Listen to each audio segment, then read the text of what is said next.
welcome in everyone. My name's Hara Rae Sol. Hope you're all having a great Wednesday, everyone. I know I'm having a great Wednesday. How y'all doing? Hi YouTube, hi Twitch. Hope you guys enjoy y'all's stay. Welcome to another episode of Hieroglyphics and Histories. Today we've got Animarchy history with us today of massive YouTube acclaim, if we're being quite honest. So I guess I'll hand it on over to you, Animarchy. What do you have planned for us today, and what would you like to talk about yourself a little bit? Hi everyone. Yes, so I'm Animarchy History. I specialize in military history, primarily the Second World War. However, I have one other major passion in life, which is aviation. And recently, I have gone down the rabbit hole of Soviet aviation, specifically Soviet military aviation. And it's been a ride. It has been a ride, but it's been a fun one.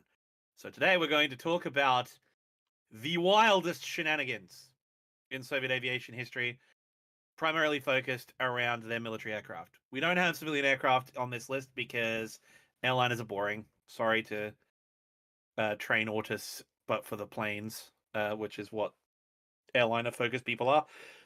But, you know, Sorry to airliners purely disappoint, yeah. well, yeah. Yeah.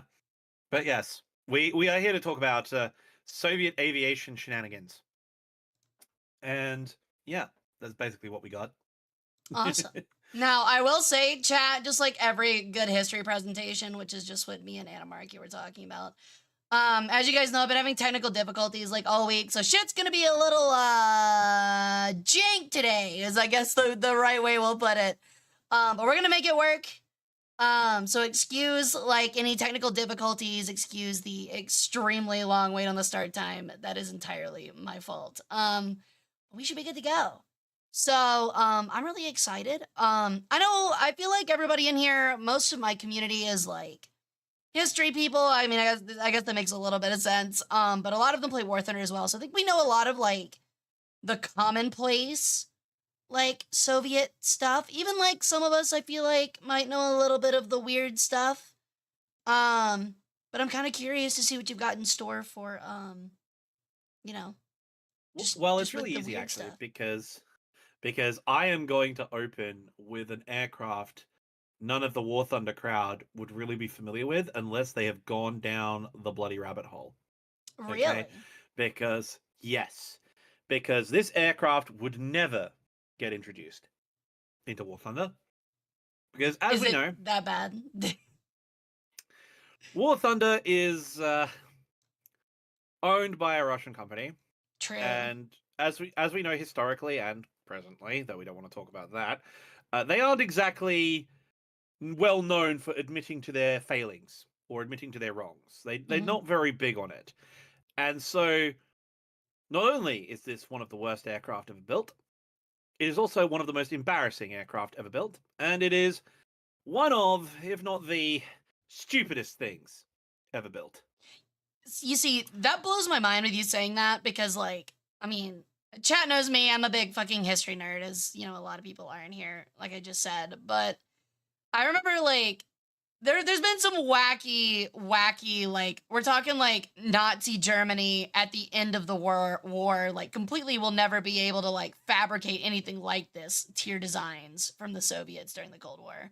Like, I think I saw one that was, like, an aircraft carrier plane kind of thing, and it was like, okay, like, that is entirely unfeasible. Yeah, you're absolutely throwing me a curveball because I didn't think about that. But fun fact, Soviet aircraft carrier planes actually existed and were used in combat. Really? Yes, the I-16 was attached to a TB3, a Tupolev TP3 bomber, and deployed. It's technically what it's called is a parasite fighter. There was the ever slight problem that they didn't have a real way to recover the aircraft, but the idea was they would operate sort of just beyond the front line, and because the aircraft is launched and fighting from the plane rather than anything else, they would have enough fuel. They didn't have to burn fuel to go out to the battle area and then come back, so they would have enough time to fight in the area and then fly back home, right? Oh, okay. Which is conceptually. So those did exist, actually. I wonder if I can find a photo of that. See, that blows my mind TB3. too, because like I know for a fact that like I've seen people talk about them, but I was like, It had a name. that's such a crazy cool concept, but seems like such a crazy hard concept to Yeah, pull off that I can't imagine it working. So the Zveno project. Yep. I'm streaming my screen right now, so hold on. yeah, you should be able if you want to just pull it up. Just make sure you don't have your credit card information up. Not because chat will steal Yeah. it, but because I'll steal it. Okay, so that fucking. I hate when it's from Reddit because you try to open image a new tab to get like a clean Reddit thing. It just fucking doesn't work. So what we're Yeah, gonna it do? breaks up. Yeah. What we're gonna do is just open it. Okay, there we go. Oh wow. So Yeah, it's like a so if you smaller see, version of the concept one that I remember watching the video on, because the other one was like, think of like BV 238 size and was meant to carry like 4 of those like small what model is it? The Soviet like biplanes, the small ones. The very early ones, but it was meant to carry like 4 of those. oh yeah, I've got that too, which is the Sveno 2 project, which is with the i5s, which is this one. Oh, holy crap, yeah. I didn't know that they were on top. Holy shit. Mm-hmm. Yeah. So they actually saw combat service, if I recall correctly. They were used during the early stages of the Second World War. That blows my mind. So it was used. They didn't do very well because the issue is the only aircraft that this was possible with were the I-16 and the I-153 BIS and the I-5s and the older models of Soviet aircraft, which because they were lighter and smaller. Right, But they the were issue light and is minuscule. the problem is that lightness comes from the fact that they also didn't have a large, powerful inline engine, and they also had a very sort of stocky frame, which meant their performance was just not feasible to compete with the 109, the FW190, etc., right? So they really wouldn't find much use. However, they did see use early in the war, sort of like, drop them off airborne near the front line, and they'd go and strafe and bomb and try and fight 109s. Didn't do very well. Mm. The big issue, of course, is you have massive mechanical issues. And if anything breaks, just doesn't work. Also, you have to have like a bunch of pilots just sitting there doing nothing. And if this thing gets caught before it can deploy its aircraft, you're losing 4 aircraft. Yeah, it's a massive Like, loss. Yeah. It's not practical. It's not practical. So No, and that then I know makes what a you're ton of thinking, sense. guys. What you're thinking, guys. How can something that's absolutely insane like that, how can that have something dumber than it? Well, I'm glad you asked. So That does kind of blow my everyone mind knows that is like, okay, sorry to interrupt, but this is like, I can feel the Overton window, I guess is a great way to put it, shifting to where that is something pure insanity, in my opinion. And not only did it work, but we're about to move something like that should be where it ends, in my opinion, like where the insanity ends for aircraft in World War II. And this is instead where we're starting. So I'm very interested Okay. to see what you've got picked out. So the rest of the aircraft aren't as insane per se. However, they have insane stories or something insanely stupid. Right. Insanely stupid. Like to the point where you may use a certain word to describe how stupid it is. Right. Because you think, no way, absolutely impossible, this can't happen. So, ladies and gentlemen, are we familiar with a man by the name of Joseph Vissarionovich Stalin? Are we familiar with this man? Maybe? You I don't know, know. gulags, shooting everybody, No, winning World I War don't think II. I've ever heard of that one. I think I would have heard about that one in my studies. I don't know. Joe Steele. Yes, that's indeed Joe Steele. Was he in the line of the Joe Anyway. Stars? Yeah. Technically, maybe. I don't know. I know Jesus is. That's the one after Steel Ball Run. You get Joseph Stalin. He's after Joe. Yeah. Steele. Yeah, that makes sense. No. I mean I know Jesus is a JoJo because he's Yeshua, son of Joseph, so, Oh. Wait, is that like actually in lore? You're actually catching me with that one. That blows my mind. I didn't expect to learn JoJo lore here, but all right, that's crazy. I don't know how I feel about Jesus that. is in fact a JoJo. But yes, That's no. insanity. So during the era of the Great Purge, a lot of people got shot by Stalin's NKVD, as we know. Naturally, A lot as of you people were do. rounded up, and this naturally, one of the largest sectors targeted were the intelligentsia, right? Were the intelligentsia and senior aircraft designers. So a lot of the senior aircraft designers of the Soviet Union got gulagged. They got put in these things called sharashkas, which essentially are like a research and development gulag. Instead of doing like cracking rocks and shit, instead they lock you in a drafting office for 12 hours a day and you make stuff for the state and you design things for the state. Otherwise, we shoot your family. That sort of thing, right? Oh, so that's where they put the egghead ones. Like the actual Yes, ones with correct. like really big value. Okay, because I always wondered that where I was like, it's like famed like rocket scientist shipped off to work camp, and it's like they're just having that guy hit rocks. Like there's Okay, no no, way. Sergei Korolev did actually get sent to break rocks. He was brought back Right. after Valentin Glushko, the rocket engine designer, vouched for him and said, if you need someone to run the space program, you need this guy. If you need someone to understand the V2 rockets and all the shit that we've captured from the Nazis, you're going to need this guy. And so he was brought out of a gulag and brought back into service and commissioned into the Red Army. It is really Which crazy is to what think happened that with him. yeah, that like who knows where their space program would have gone if they just had him hit icy rocks for the rest of his life. They wouldn't have gotten very, very far because Sergei Korolev was a genius, absolute god, and like most Soviet designers, he doesn't get enough credit. This is a bit of an aside, but on my Soviet aviation series on my channel, people misinterpreted it as me bashing on the Soviets and the Russians for being dumb. No, no, no. I'm not bashing them. I'm bashing the Russian/Soviet government because that is dumb. It is the dumbest system that's ever been put in place.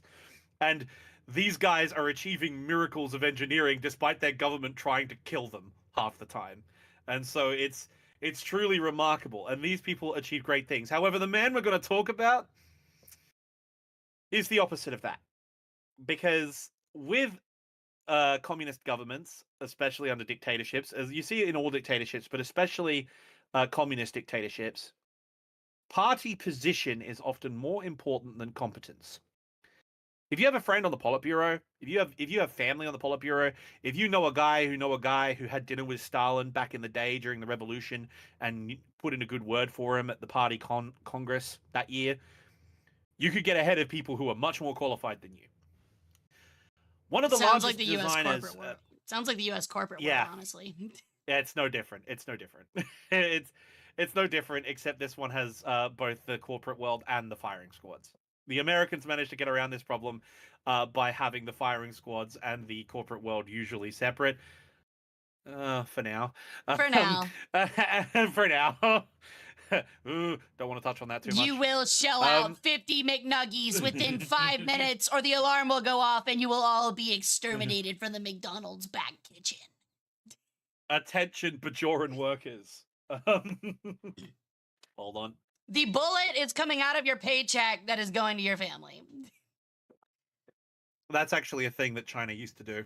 That's crazy. China would so bill the awful. family members. China would bill the family members for the bullet use in the execution. They did that during the Cultural Revolution. That's awful. Yeah, it's yeah. But the thing is, the largest and most famous Soviet designer is actually a product of this. He was actually competent. Mind you. But he got preferential treatment because his brother, Anastas Mikoyan, was on the Politburo, working for Stalin directly. So MiG, as we know it, Mikoyan Garevich, was more powerful simply because Mikoyan's brother, Anastas, was on the Politburo. However, there is one other man. You see, he was the son-in-law of Mikhail Lazar Kaganovich. Okay, just to make sure real quick, are you supposed to be changing slides? I'm about to change slides. Okay, I'm just making sure because I did this. I I was presenting at CarrierCon and I got through 4 slides out of like my 10, and somebody was like, where are the slides? And I was like, oh, I didn't click on the program. So I was just making sure. Sorry, go ahead. Lazar Kalkanovich, Minister for Labor and Production, and he was the father-in-law. So it's Mikhail Kaganovich, not Lazar Kaganovich. Lazar was his brother. So there were 2 Kaganoviches in the senior wings of the party. Mikhail Kaganovich was the father-in-law and brother to Lazar of one Alexander Alexeyevich Silvansky. Wow. The man on the right. I mean, Now, from this angle, it doesn't look impossible, I guess. Now, those of you in the know, I don't know if we have any turbo nerds in chat who have heard of this before. What you are looking on the left there, what you're looking at on the left, is the single worst aircraft ever built. And that's not hyperbole. Did it fly? Somewhat. Then it's not the worst. Okay. You say that. It's the worst working aircraft. Well, I guess technically, if it doesn't fly, it's not an aircraft. It's just a hunk of crap. So I don't know where I'm going with this. I think a few people have realized know this story. Okay. So, no, Fat Electrician has not done a video on this one. Not this one. He's never done a video on this one. That's surprising. This is the Silvansky I-220-IS. The IS stands for Joseph Stalin. He named it after Stalin because that's a good way to get extra rubles for your budget. Okay? That's so cringe. Now, Alexander Silvansky is the son-in-law of Mikhail Kaganovich, Minister for Labor. And because of that, he gets a job. Now, Silvansky was working for, I believe it was Polikarpov. It might have been Tupolev, but I'm pretty sure it was Polikarpov prior to this. He was working as a deputy designer at a bureau. But the thing was, he wasn't actually a design graduate. He wasn't actually an aerospace graduate. What he was an industry graduate of the Soviet Aviation Institute, right? He wasn't a dedicated designer. Mikoyan was similar in that regard. However, he had some actual practical experience working under Polikarpov. Silvansky was very much your typical Soviet apparatchik, as you would know them as. He was a party man. He graduated, got his degree, and got his job because he was a party man. So when the contract for a new fighter plane came up, so, you know, the one that would be the Yak, the MiG, you've flown them in War Thunder, you know what I'm talking about, the Yak 1, yeah. The MiG 3, you know them. Not bad. When the contract for that came up, he was one of the competitors for this program. And he thought, all right, I'm going to go to my father-in-law and be like, hey, I want in on this new project. I want to set up this new project. Okay? And I want to build this new plane, and I want to get the contract, and I'm going to go down in history as the greatest aviation designer in the Soviet Union. And I'm going to found a new bureau. It's going to be great. Anyway, cool. They should make an anime on this. It could be a battle shot, and he's like, I'm gonna be the greatest aviator ever, and then like his like idol is like Kalashnikov. Honest to God, fuck, I left my Steam open. Oh well, you get to see who pops up on my Steam then, fine. So yeah, honest to God, the inner workings of the Soviet aviation industry. Okay, cool. I've got to cut. The inner workings of the Soviet aviation industry would be an excellent anime. That would be an excellent anime. Like, because the drama and shit that goes on, absolutely insane. Honestly, just make it an isekai. You'll sell like 50 billion copies. You can give them like an airplane girl harem. Oh my god, we're printing money right now. Somebody get an animator. We're printing money right now.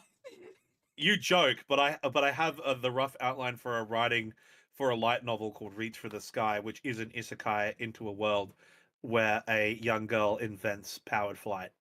That's crazy. I like it. I have that in my head. And the long-term plot for that is because she invents powered flight in a world where normally flight is done by mages or by dragon riders, uh, she invents the Air Force. And then naturally she revolutionizes aerial warfare and shit goes down. But that I happens. do kind of That's me doing. I do kind of like the idea where it's like the it's not really a trope, but like the meme idea that's always passed around that's like magical land given a handgun kind of thing. I like that. Yeah, but the whole conceit is, well, this is getting horribly derailed, but the whole conceit is she gets isekai'd and she became a fighter pilot in our world because she wanted to fly. She loved flying, and so she gets this new world. Oh, if I want to fly, I have to be a dragon rider.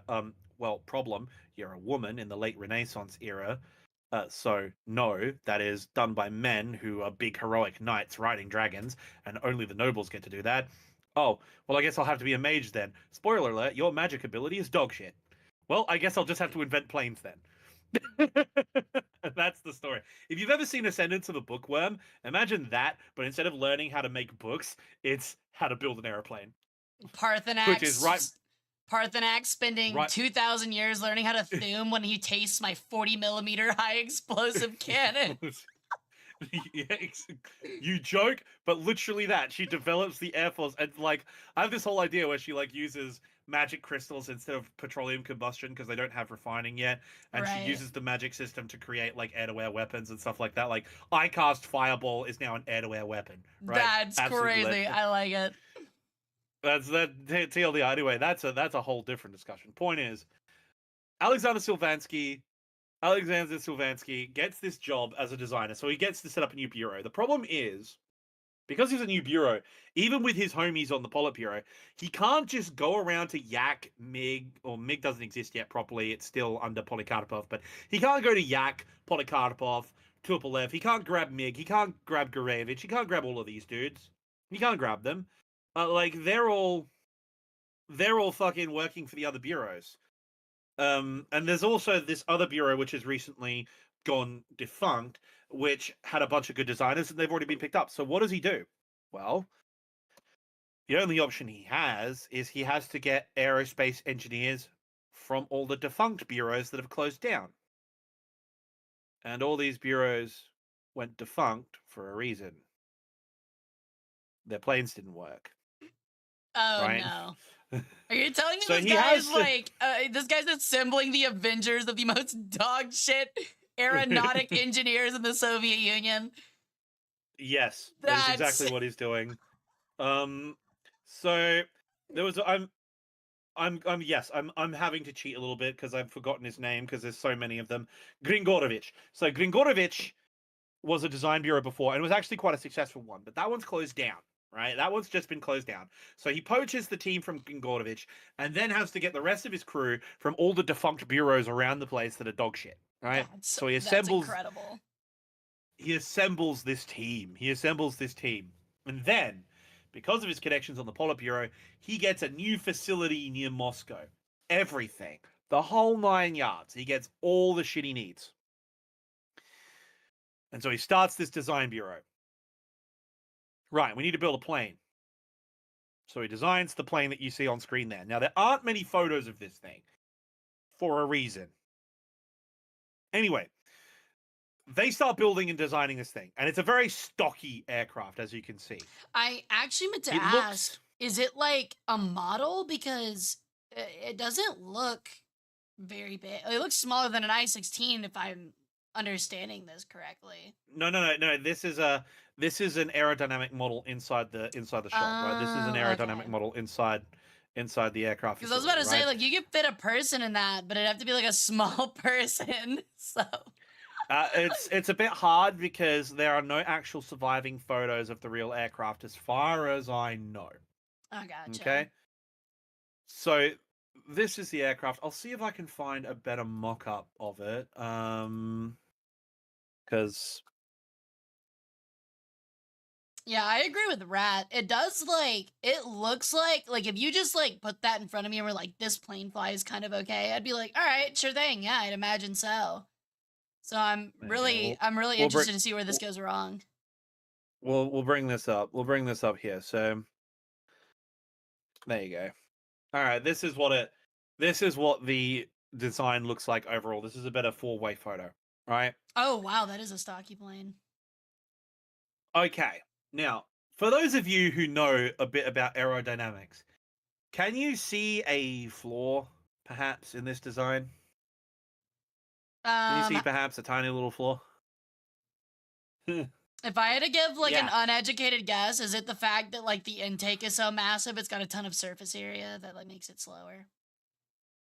That's right. It's yeah. Yeah, it's a thick fucking tube of a plane, that's for sure. And the propellers It's don't look like they'd be big enough. Funny you should mention that, Hara.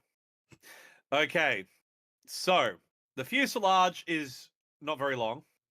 Okay, it's trying to go the similar route to the I-16. It wants a nice, compact design with a lot of wing area, so it's small, nimble, maneuverable.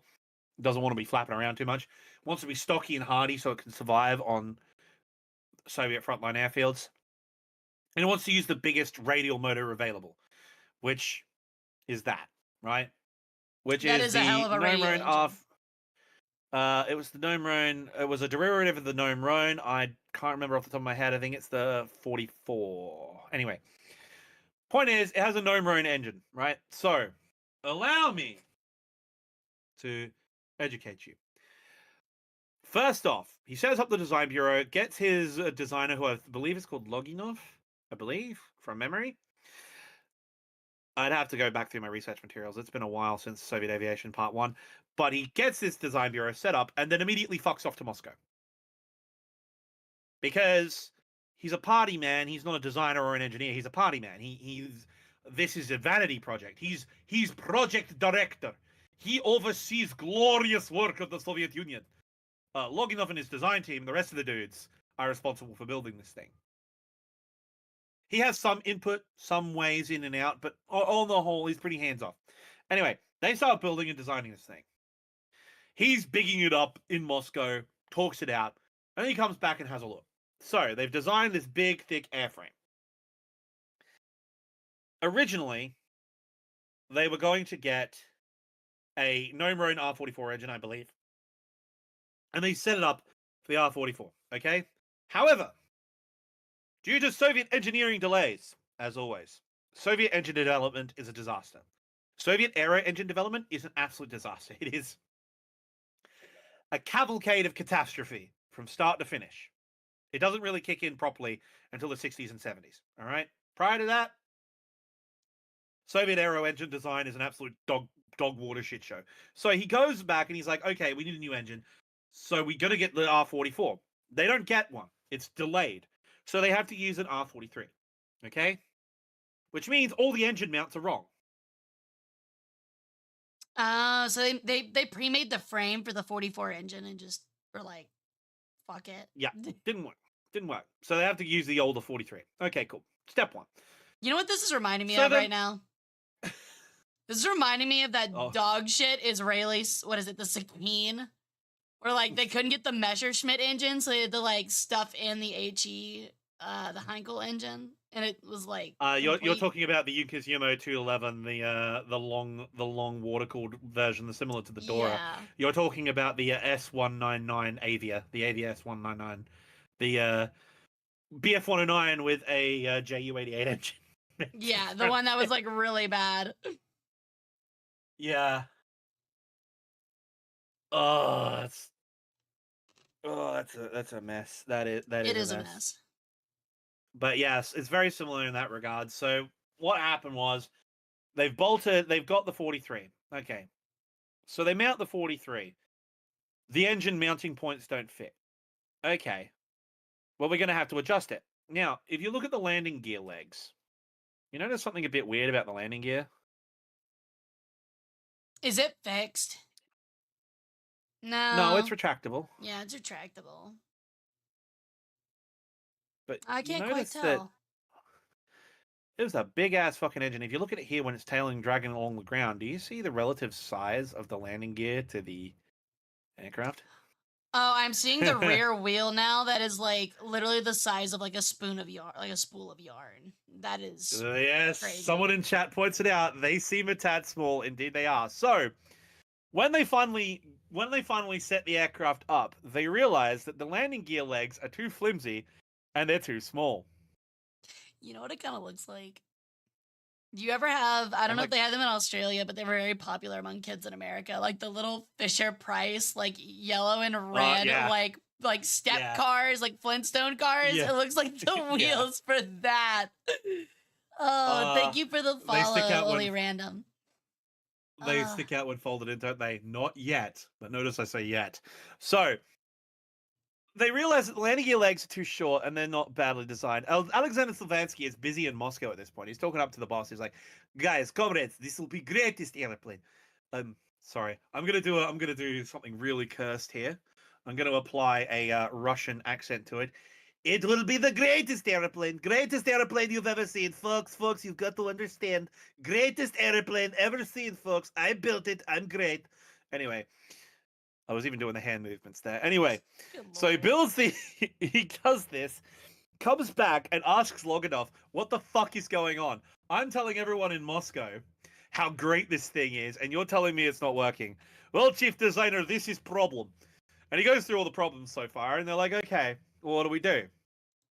Sylvansky goes up to the engine bay, and he's like, okay, we're going to mount the engine. So he gets the 43 engine and mounts it on the front. They don't fit the pins. So this motherfucker gets all the tools out of the shed, gets the chief designers and engineers together, and they literally fucking jury rig the engine like hammers and wrenches and just bash that thing in. So they bash the aircraft onto the point. The fairing doesn't fit. The engine mounting points are wrong. They just bash and weld that engine on and then use a hammer to hammer down the engine cowling, which you can see some of the impact points on the top right photo there. I'm Right? finding out very quickly that like a lot of Soviet equipment, especially like early World War II by the looks of it, is like, yeah, it only half works. That's why you carry the hammer and you use the hammer on it. You Yeah. knock things into place with the hammer. Because like this reminds me, like, what was it, the T-34? Where like it couldn't get above second gear with the shifter unless you had like literally a hammer to hit it with because it was so impossible to move. Or something along those lines. But it worked, didn't it? I mean, it did work. It's just like, it's like that flowchart meme of like, does it need to stay put? Use duct tape. Except for the Soviet one, it's like, does it need to get fixed? Hit it with hammer. We're flying on a wing and a prayer, but don't tell the commissar that last part. Yeah, that's about it. So they bash the engine in with a hammer. Okay, comrades, we have fitted the engine. So they now put it on the engine stand. New problem. Remember, Hara, how you pointed out that propeller seems small? Yeah. I'll see like have some more. Well, turns out, because the landing legs are so short, and the gear is wired the way it is, they have to have, because of the engine type, they have a massive radial, air-cooled radial, to stop the aircraft from literally pivoting around on itself and generating enough torque and all that sort of shit to just break itself apart. They have to have a reduction gear inside the front of the aircraft, right? Which means you have to have a propeller that works with that gear. And so with that, the propeller has to be fucking huge, right? It has to be big, which is why the propeller's big. Okay, I'm not an engineer. I'm a historian, not an engineer. I don't know the finer details of it. I just tell the cool stories behind how the engineering things happen. But essentially, I'm learning as I go. Look, we're not here to teach you physics. We're here to laugh at the idiots that didn't know physics like we know physics. Yeah. There's probably a more accurate engineering explanation. If there are any engineers in the comments, you can explain it. But essentially, they have a reduction gear for the high levels of torque that this radial is going to put out, and they have to have a big propeller to compensate for that, which is why it's so big. Problem is, with that big propeller and with the long wheel legs, with the short wheel legs, correction, the propeller is now hitting the ground. The propeller cannot spin because it will cut into the ground when you try to start the engine. So, Alexander Sylvansky looked at this man. He looked at me. I looked at him. He looked at me. I looked at him. He went to the shed, grabbed a hacksaw, and sawed the end of the propeller blades off until they fit. I'm not gonna lie, I was half expecting you to say, okay, every time it takes off, somebody just needs to stand on the back and then hop off before it gets off the ground. Okay, And I was like, I would models have been like, you know what? That would have made better sense than the hacksaw. You joke, Hara. You joke. But in the early models of the Yak 1, they literally had to do that. That blows my mind, dude. I feel like Ground crews would literally hang on the tail Soviet units. Russia was like the amalgamation for like all of their engineering stuff. Feels like it was the amalgamation of like, you know what? We'll just fucking put it all together and we'll figure out how it works later. Like we need it, so we're just gonna put it together and we'll fix the other the critically important shit later. Like.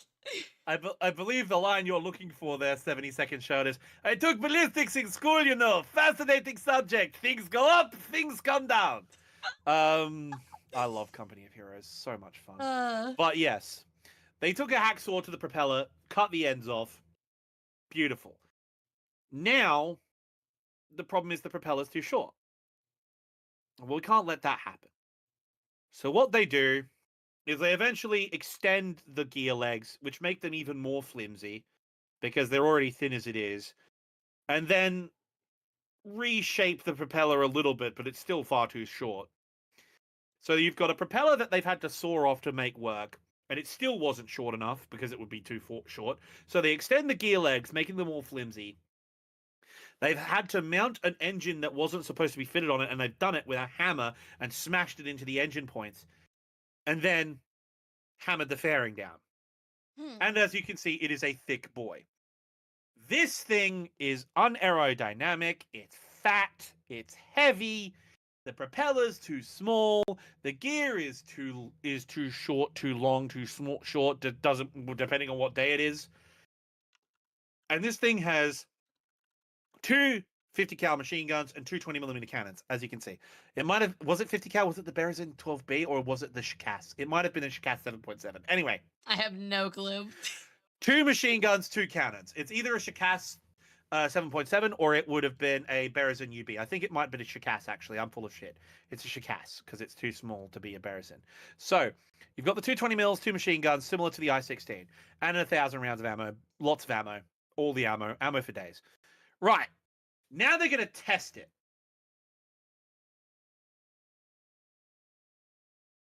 I'm not gonna lie. Get the test pilot out. I was about to say, I don't think you could literally. I don't think Joseph Stalin himself could come down from Moscow, hand me like 2 billion rubles, and get me to get in that fucking cockpit. Yeah, a good communist will figure it out. If I had witnessed literally any of these shenanigans going on, I'd be like, you know what? How about the CEO guy, or the guy that's ahead of all this? How about he does first flight? Like, okay. He seems like he's pretty trustworthy of it. Okay, so they get it out to the testing airfield outside the design bureau. The test pilot gets in it, and they load it up with a test load. So they've got ammo in it, they've got an engine, they've got everything set up, ready to go. The test pilot tries to take off. Note, try. He rolls down the entire runway and doesn't get enough airspeed to take off. The propeller's too small. It's not generating enough draft. It's not generating enough lift.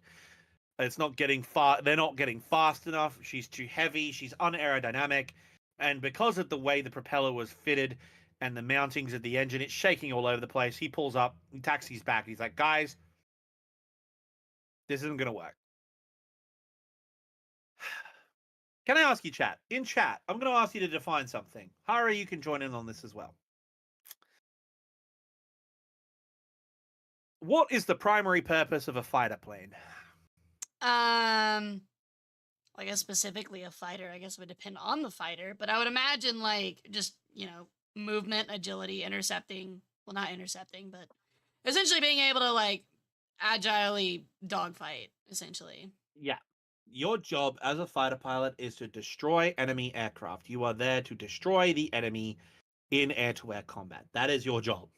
Maneuverability. That's the word I was looking for. To do that, take off, maneuver, shoot, shit, land. Yes, there we go. So they taxi back, and he says, "Look, there's not a runway long enough in the world to take this thing off. Doesn't have the thrust, doesn't have the speed, doesn't have the aerodynamics. What are we gonna do?" Sylvansky looks at him, looks at Loganov. They look at me. They look at him.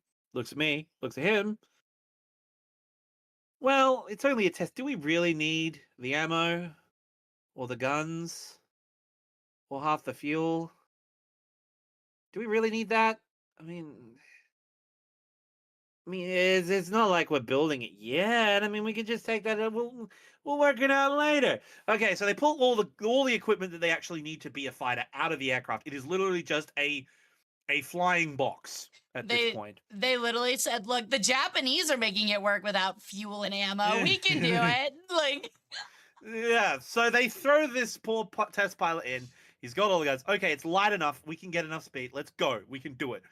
So he gets back on the runway, rolls down the runway, takes off. Huzzah! He's airborne. He's airborne, chat. And immediately gets motion sickness and a concussion for the sheer fury of the vibration that is happening in this aircraft. Dear He's shaking all over the God. place.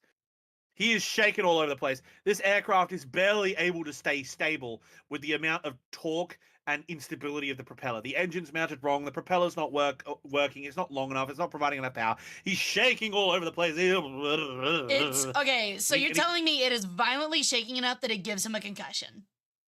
Yeah, it's fucking throwing him off. He is losing, his ability to sense distance direction. He's been shaken around so badly. Next, he tries to retract the landing gear. Maybe if I get some speed up, it'll level out. It'll get smooth. Tries to retract the landing gear. Because of all the changes they've done to the engine, the propeller, and the landing gear can't retract. So the wheels are bumping up against the bottom of the fuselage, causing insane amounts of drag. So now he's getting slower. And so he's wobbling around. Oh fuck, the gear won't come up. My aircraft is shaking itself to pieces. I don't know what to do. So he drops the gear back down, does a flight. Because of the short fuselage, the center of gravity is completely wrong. Because as you can see, like with the I-16, you know how the I-16 can kind of do those twirls and pirouettes because the center of gravity is so, back because of how short it is, right? Same problem here, only it doesn't have the raw power or the control authority that the I-16 has. So he's starting to flip backwards out of control. He's starting to slide side to side without putting the rudder in. He's freaking the fuck out. Eventually lands on back down, almost flips the aircraft on landing, and taxis back. He gets out of the aircraft and flat out refuses to get back in it. I'm surprised he flat lived. out refuses. I'm completely surprised. I can't believe it either. That's insane. Can't believe it either.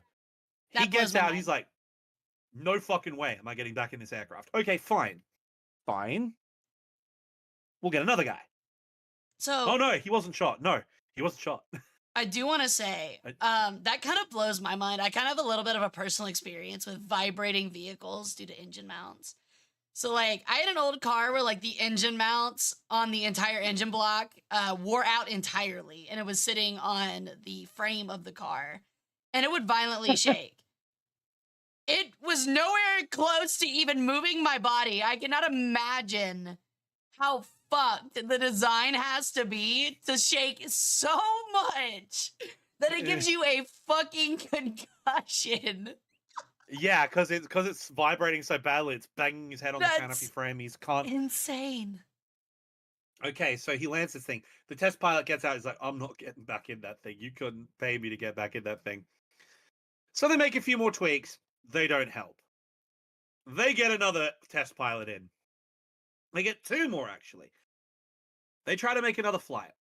This time, it flies a little bit better. But they still haven't fixed the other issues. And because the gear issue is still a problem, they've discovered that even if you get it up to higher speeds, the center of gravity issue gets worse. Because they haven't balanced the fuel tank because of where the fuel tank is. So now the center of gravity is getting worse the longer the flight goes on. You know how the Mustang center of gravity gets better as the flight goes on? This is reverse. The Sylvanskis gets worse. And so the test pilots test this thing for 3 flights. They only flew this thing 3 times. The test pilots land and they unionize in the Soviet Union. during the Great Immediately, Purge. dude, the second pilot lands, it's like, all right, fucking call the Union head. We're fucking done here. They unionized in the That's Soviet Union crazy. during the Great Purge. The Great Purge is happening. People are getting shot every week. These pilots unionize, turn to Sylvansky, and they say, and I quote, this is a direct quote from the report to Sagi, this aircraft is, quote, a bad heap of shit. They said that in the official report. The pilots unionized, called it a heap of shit in an official Soviet government report, and refused to fly it. We're actually at the point where the people that made this plane should be put in court for war crimes, but not against the enemy, against their own pilots. You'd be amazed at how much that would probably fit with the USSR. But yes, exactly, stranger. I have better odds with the NKVD than that thing. That was exactly their attitude. That blows my fucking mind. And yet, So see, yes. that's one of those things where it's like it surprises me, and yet because it's the Soviet Union, it kind of doesn't. Like, I can't imagine this happening with any other country in World War II. Like, I can imagine like the plane working but having like faulty issues where it's hard to take off or it's hard to land and it causes deaths. I can't imagine a plane so bad funded purely through like party like party affiliation that it literally hurts its pilots just practically idling on the fucking runway. Yeah. So Sylvansky is disgraced. His bureau is taken down. And do you know where these photos are from? It looks like it's This is a model. This is a model in Sagi. In Sagi and the Moscow Aviation Institute. This aircraft was kept in the Moscow Aviation Institute for a decade as a occupational lesson to students of how not to design an aircraft. It was so bad, the Soviets kept it to show their new aviation design students how not to build an airplane. Literally. They sent it back to the college where he graduated from. Exactly. It was put in the Moscow Aviation Institute and framed as, hey, you guys want to build an aircraft? Don't do that. I'm honestly surprised that the college wasn't like, give me your degree back. Like, I'm taking your degree back. It's canceled. Sylvansky, my boy. Eventually he got like done for like embezzling party funds and disappeared out the front of an embassy or something. Like he disappeared. I don't know what happened to him. Like he disappeared he disappeared to an underground basement and next like, to a place with a lot of sandbags. We know he didn't get executed, which is amazing. It's amazing he didn't get executed or gulagged. We don't know what happened to him. He just vanished. That's crazy. He actually just escaped. He vanished from the historical record. Yeah, he bugged out. He got out. But that is the worst aircraft ever built. That is the Sylvansky IS, and one of the funniest stories I know of in aviation. But I want to put a trigger warning here for all of you. And for you, Hara, because you're a War Thunder player. Uh-oh. Trigger warning, trigger warning, trigger warning. This is a trigger warning. This is a trigger warning. War Thunder players, look away now. Oh boy. Uh-oh. Uh-oh. The war crime machine is here. The war crime machine is here. Ladies and gentlemen, variations thereupon, and all you lovely NBs.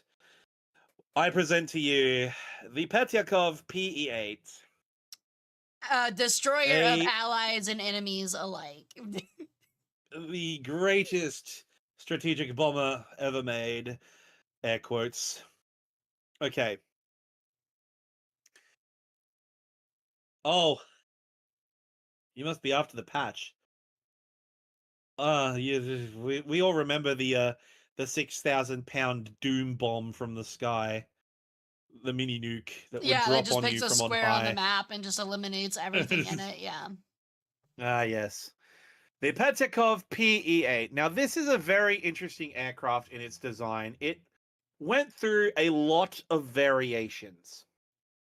But one of my favorite things about the Petikov PE8 is just how troubled the development it had into how it became kind of a success story. Because at the start of its development, the PE8 was designed by Petyakov and Tupolev, right? And it was also in the works with Ilyushin as well. Basically, the biggest minds in long-range Soviet aviation. You had Antonov, you had Tupolev, you had all the big boys working on this thing. They had Mikulin engines, the Mikulin AM34 FRN. They were starting out with a great idea. It went through several design permutations until eventually it came into something looking something like this. Let me see if I can get the prototype photo, actually, because that might be a better photo to give you an idea. PE8 prototype. Come on, show me a picture of the prototype. Cue to like give you like an idea. Have you ever seen that movie? Well, actually, what movie was it from? Actually, I think about it. Okay, There never it mind. I'd have is. to spend so much time looking up the meme; it wouldn't even make sense at this point. Yeah, it's a horror. PE8 prototype. There we go. PE8 prototype. Hey, there it is. Okay. Does that have 3 engines? No, it has 5. Where are the other 2? Well, Look, I know I'm not a one, math major, but I can count. There's one behind there. Oh. There's one behind there. So there's 4 here. But there's one hidden behind the aircraft. So that's the outboard on the left wing. This is the inboard. Because the wings are so long, you can't see the inboard engine on this side because it's hidden. Right. But there are 5 engines. There are 5. Honestly, I want to take a guess, and it's not a serious guess, but if I had to guess, with the way things are going so far, I feel like you're going to say that the 5th engine is like straight up in the cockpit under the pilot, and it like causes them to die of carbon monoxide poisoning. Close. Okay. Wait. No, So, no, wait, no, you're kidding. No, Nope, no, I'm no, not. I, So- no, you can't tell me I'm close. There's no way that's real. That's like hiring a caveman to improve upon a handgun. What? Okay. So you have Antonov, Tupolev, Petyakov, all like 3 of the greatest minds in Soviet long-range aviation. You have Ilyushin in there as well somewhere, I think. You have the greatest minds in long-range Soviet aviation who were brought in to design a strategic bomber to compete with the B-17 and the aircraft coming out of the US and Great Britain at the time, as well as to compete and exceed the German long-range projects that they see coming up, right? So they set up a design bureau and they design this thing. Now, you have the Mikulin AM34 FRN. Now, these things aren't exactly great engines. They're very long. And there are a number of design features. Now, I want you to notice something, chat. You see how you've got these massive oil coolers here? These radiators and coolers? How the inboards don't have them? Do you know why that is? They simply forgot. No, because the defensive rear gunners for the waist are actually under the engines in little pods sticking out the back. You have a front gunner here, you have a rear gunner back there on later models, and you have a rear gunner back here on later models, right? But you've got the waist gunners underneath the engines here. Now, the wings are big and strong, of course, but the problem with the ARN-34, okay, the AM-34 FRN, and the problem with all Soviet aircraft, okay, is that at the time they are struggling with high-level manufacturing techniques, right? They don't have the quality of metal, like the level of alloys and the level of complex manufacturing. A lot of the reasons why the Soviets license built all their early engines and aircraft for a lot of the stuff that they built was not so much because they wanted to use those actual aircraft themselves, right? It's because they wanted to learn how Western countries made them so they could adapt those production methods and use that to design and build their own aircraft for their own specifications, right? The problem is the Mikulin AM-34 was not powerful enough to make the PE-8 work, right? It just wasn't powerful enough. You need superchargers. Now, the problem with superchargers is that they get very hot. superchargers get very hot, as do turbochargers. They are also very complicated to build, right? And they require a lot of specific fine tuning and high tolerance work to make them work. So, Soviet superchargers were big, bulky, and inefficient. If they weren't, if they tried to build a precision one, they would break or implode or melt, right? So they couldn't build a supercharger to fit onto the AM34, right? Eventually, they would build one on the AM35, and the AM35 is famous on one particular aircraft, something that you War Thunder players, including you, Hara, would be familiar with. We know it. We love it. Where is she? Where is the girl? Where is one of the coolest and funniest and dopiest looking aircraft ever? Fuck off, Reddit. Fuck you, Reddit. I fucking hate you, Reddit. Fuck you. Fuck you. Fuck you. Fuck you, Reddit. That's not very cultured of you. I fucking hate them. Like, oh, we can't use real photos because you're going to be stealing from our artist. No, I'm not. I'm trying to get a reference photo. There we go. Shitty quality, but that's Russian cameras for you. The MiG-3! It's cool. We love the MiG-3. Right? I'm more of a yak And there's player. the MiG-3. Yeah, me too. But as you remember, those of you who are familiar, this is the AM-35. Now, as you can see, the MiG-3, long. Very long. Right? And the reason that is because you have the guns and the ammunition can and the fuel tanks right here. And then you have the engine. But to fit the massive supercharger you need, the massive Soviet-built supercharger, you need a hell of a cooling system, which is mounted behind the supercharger here, which means you've got this massively impractically long engine. Now, the problem with that is, that's all well and good on a fighter, because you can fit it to the fighter and just go, right?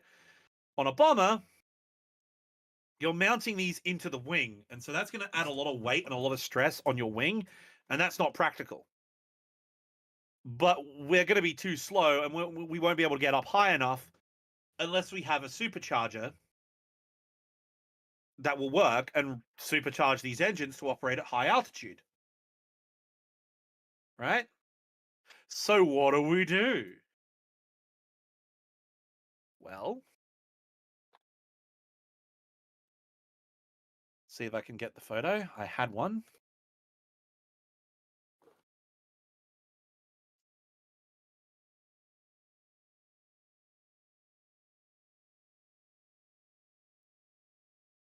Come on. If not, I'll have to cheat. Yeah, I'm cheating. Stand by. Cheating. I'm cheating. Sorry, guys. I'm cheating. Do you steal engines from another country's imported aircraft? Honestly, I feel Here's like... one I Go ahead. Here's one I prepared earlier. Where are we? Soviet Aviation Part 2. Because I have a photo of it in my thing. In my video about it. So I'm going to need to find the exact image. There it is.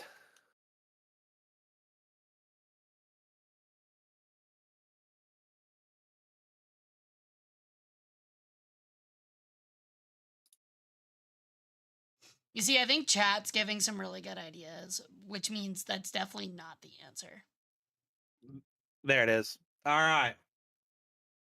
I had to cheat a bit. But behold!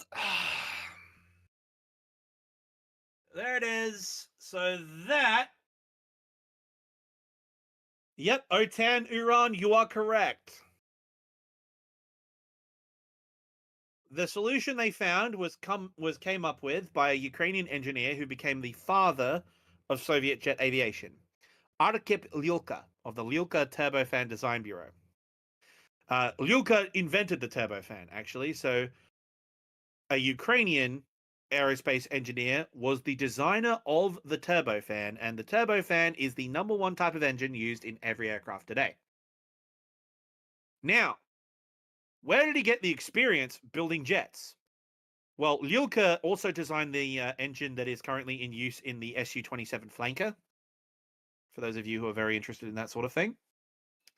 But he got his experience and ideas for building jets, and he built his first design bureau around designing this, the ASTN-2 supercharger, which is a independent Klimov Hispano-Suiza built 12Y, which is a normal aero engine, mounted in the fuselage, powering one giant supercharger, and then running the air to the engines independently. Question. Answer, let's see if they match. Doesn't that mean that if you take a shot to the fuselage pretty much whatsoever, all of your engines are going to overheat because the supercharger's out? Correct. All right. That's what I assumed. And yes, it's mounted in an engine bay behind the pilot, so all the fumes and stuff go forward into the pilot's cabin. Yes, Just like a World War I tank. I love it. Yes. But the funny thing is, it actually worked. It actually fucking worked. I will say the only engineer I know frequently says if it works, it isn't stupid. But I contest with him on that argument frequently. Yeah, well, just because you can doesn't mean you should. And you so can. this is... So they fitted this to the PEA.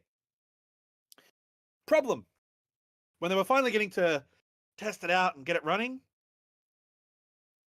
the design team in charge of the engine development got gulagged and some of them got shot for treasonous activities against the Soviet state. So after they went through all the trouble of designing this system, they abandoned it because they couldn't get the McEwen AM-34 engines to work properly with it, because the McEwen bureau that was running it, half of them got sent to Siberia and the other half got put in a ditch somewhere. So they had to redesign it and fit it with new engines. And do you know what engines they used, chat? Does anyone in chat know what engines they used?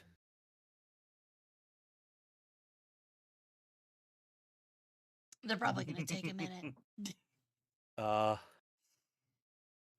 Someone's so furiously typing away into Google. Bad ones. Which one are they? Ladies and gentlemen, I have a marvelous engine for you. An engine to surpass Metal Gear. I feel like I'm about to see the Fallout 4 like small generator, like lawnmower engine. Oh, you have no idea how right you are. Ladies and gentlemen, I present to you the Chomsky M40.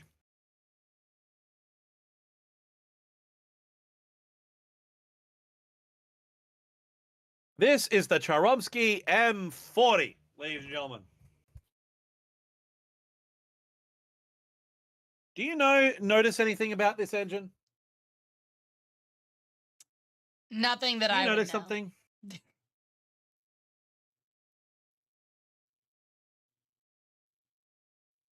Funny you should mention that, chat. You can see that it doesn't need the supercharger because it's got chargers put in the side there. But they're not superchargers.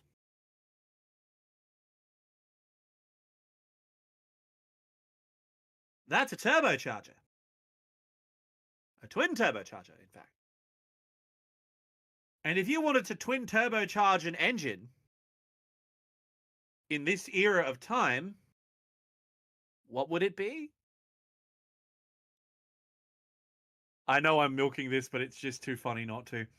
Ladies and gentlemen, that is the Chomsky M40 twin turbo diesel. It is a diesel tank engine with twin turbos fitted and converted for aviation use.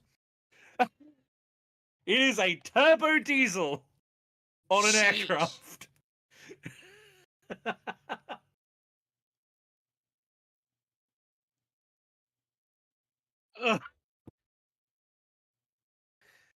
And it goes about as well as you could expect.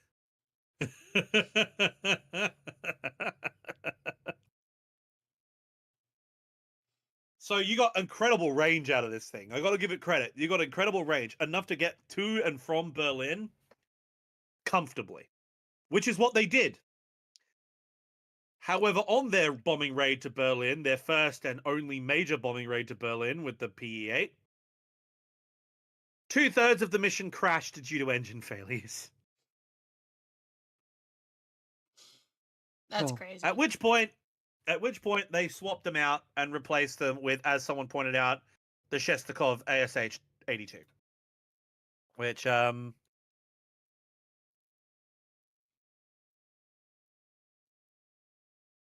is the radial version, the one that you see all the time. There you go, just for everyone to see, as you can see there. And this, so they put the Maculans back on for a while,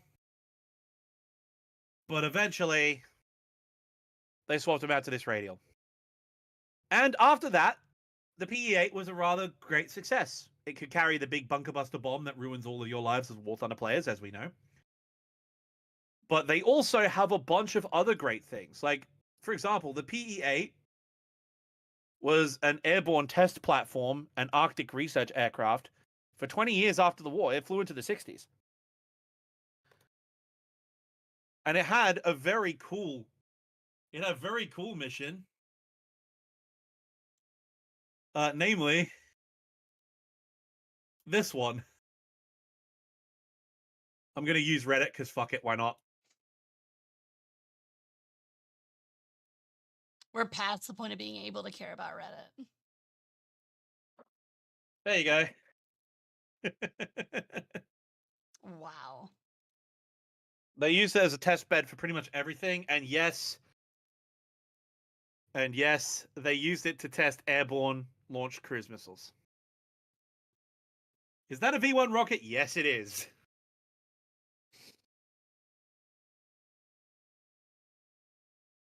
This thing was an engineering disaster from start to finish, but it came good in the end. It also acted as... You guys are all familiar with the Bell X-1, right, Chuck Yeager? I'm assuming so. Yep. For the most part. Where are we? Does it have a... Do I have a good photo?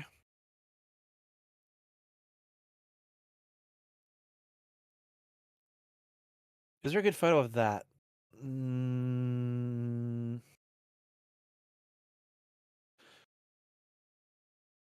EE8 S5 testing. No, it doesn't have a good photo of that. There's a great photo of the... There's a great photo of the Soviet X-1 being carried by a PE-8. I'd need to find it. I'd need to go deep diving for it, which will take too long. But yeah. So the PE-8 eventually ended up doing the same job as the B-29 did. It acted as a gigantic research platform and carrying all the cool stuff. So that's a fun story about the PE-8. Now, we get the fun stuff.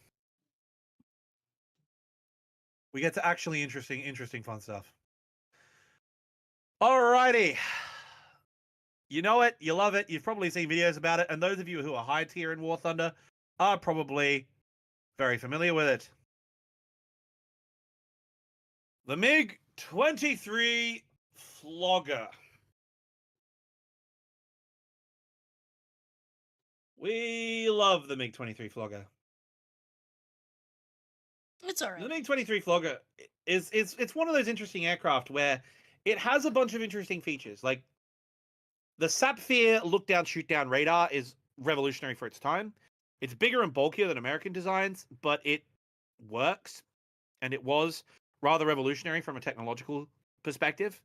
So it's really interesting. However, you also have other certain devices and aircraft that make it sort of a bit more, you know, like so-so. That's not what its cooler features are.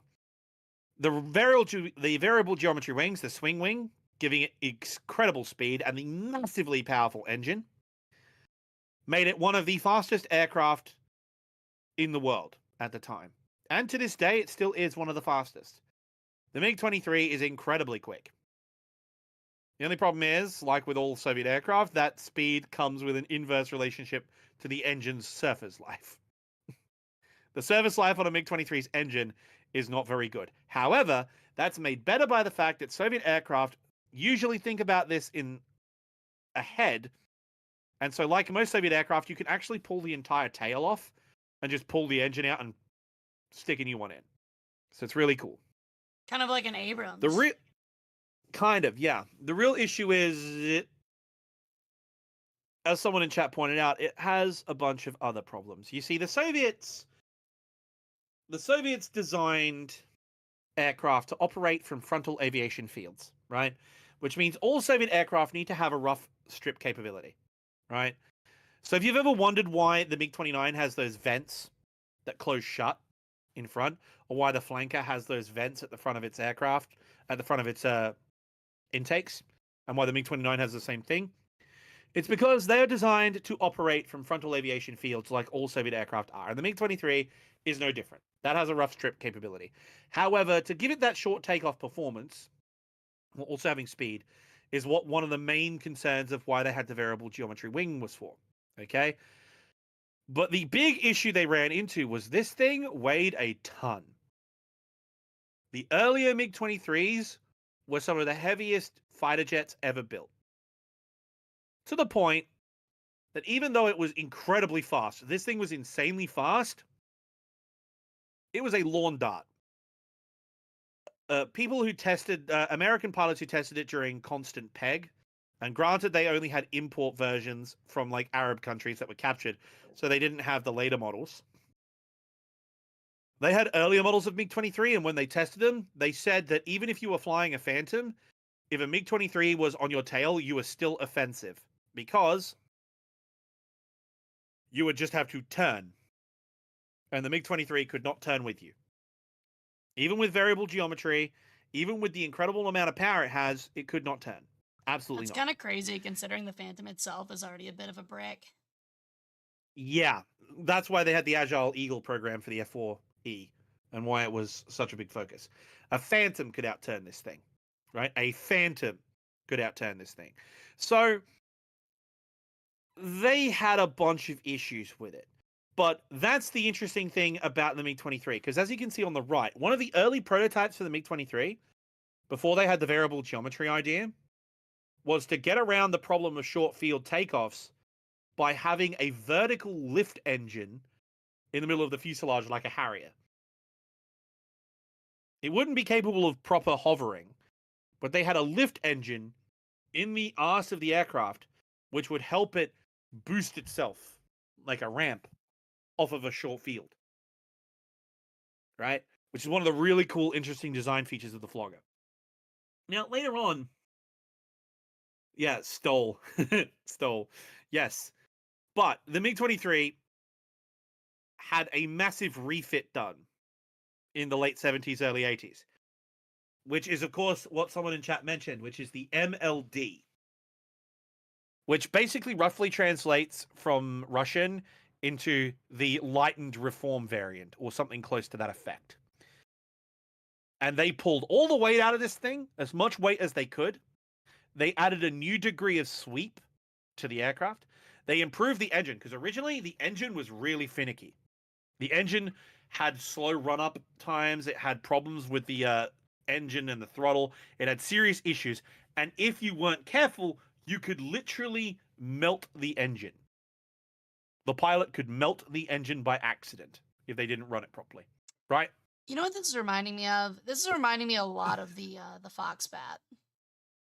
Yeah, very similar. Like, it, not only am I now realizing that the designs look a bit similar, but like, now that you're explaining how much of a lawn dart it was and had the tendency of burning out its engines, it really feels like a precursor for the Foxbat. Well, it was made at the same time. This is the fighter aircraft. The Foxbat is the interceptor variant. Right, the right. Foxbat, in my opinion, is a better aircraft than this. Because people malign the Foxbat too much. People joke about it, saying it's crap. I don't believe that. The Foxbat was incredible and still is incredible. It's one of the most capable aircraft ever built. However, it has very Soviet features. The MiG-23 was, to be blunt, crap. Its first iterations were terrible. The East German Air Force developed an entire ground-controlled intercept system, which basically involved MiG-23s going like a carousel.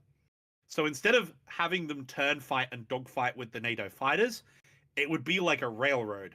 They would just come around, fire the missiles, and then the second flight would come around, fire a missile, and by the time the second flight is turned around, the first flight's coming back again, and they have another flight coming in from the left, one coming in from the right, and it's like a carousel. It's like a railroad trying to That's manage wild. it because they couldn't actually fight the NATO aircraft. So instead, they utilized the superior speed of the MiG, because this thing could get close to Mach 3.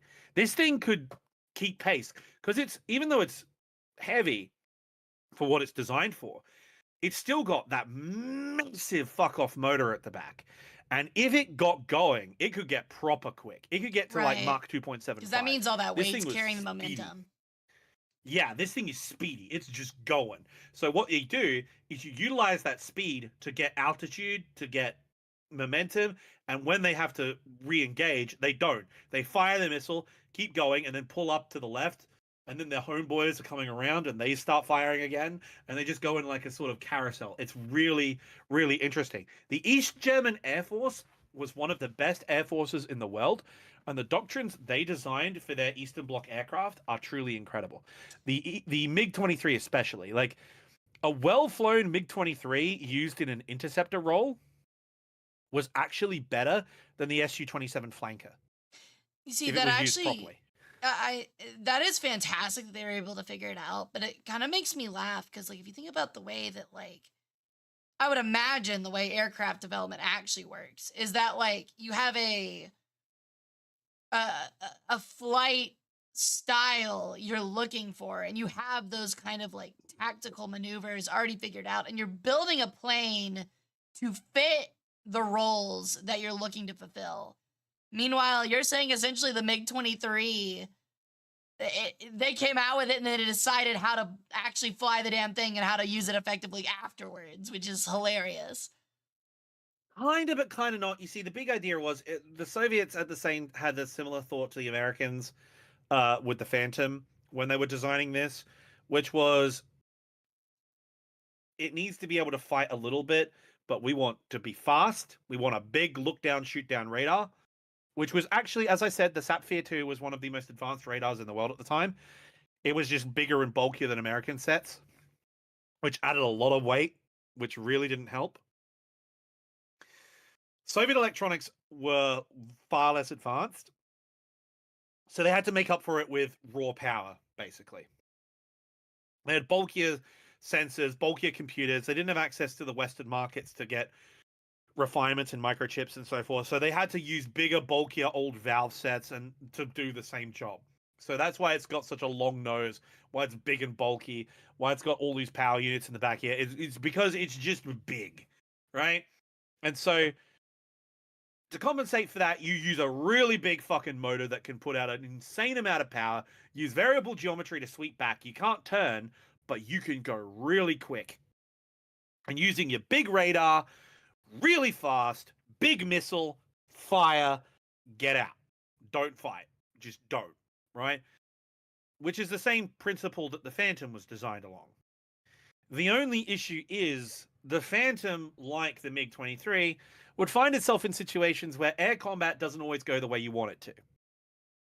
And when things go wrong, eventually you're going to end up in the merge, or you're going to end up in a close-in BFM, like a BFM environment, or you're going to end up in a medium-range BVR environment where you're going to have to do cranks and turns that are really difficult for your aircraft. So the Phantom got the Agile Eagle upgrade. The MiG-23 eventually would get the MLD upgrade, right?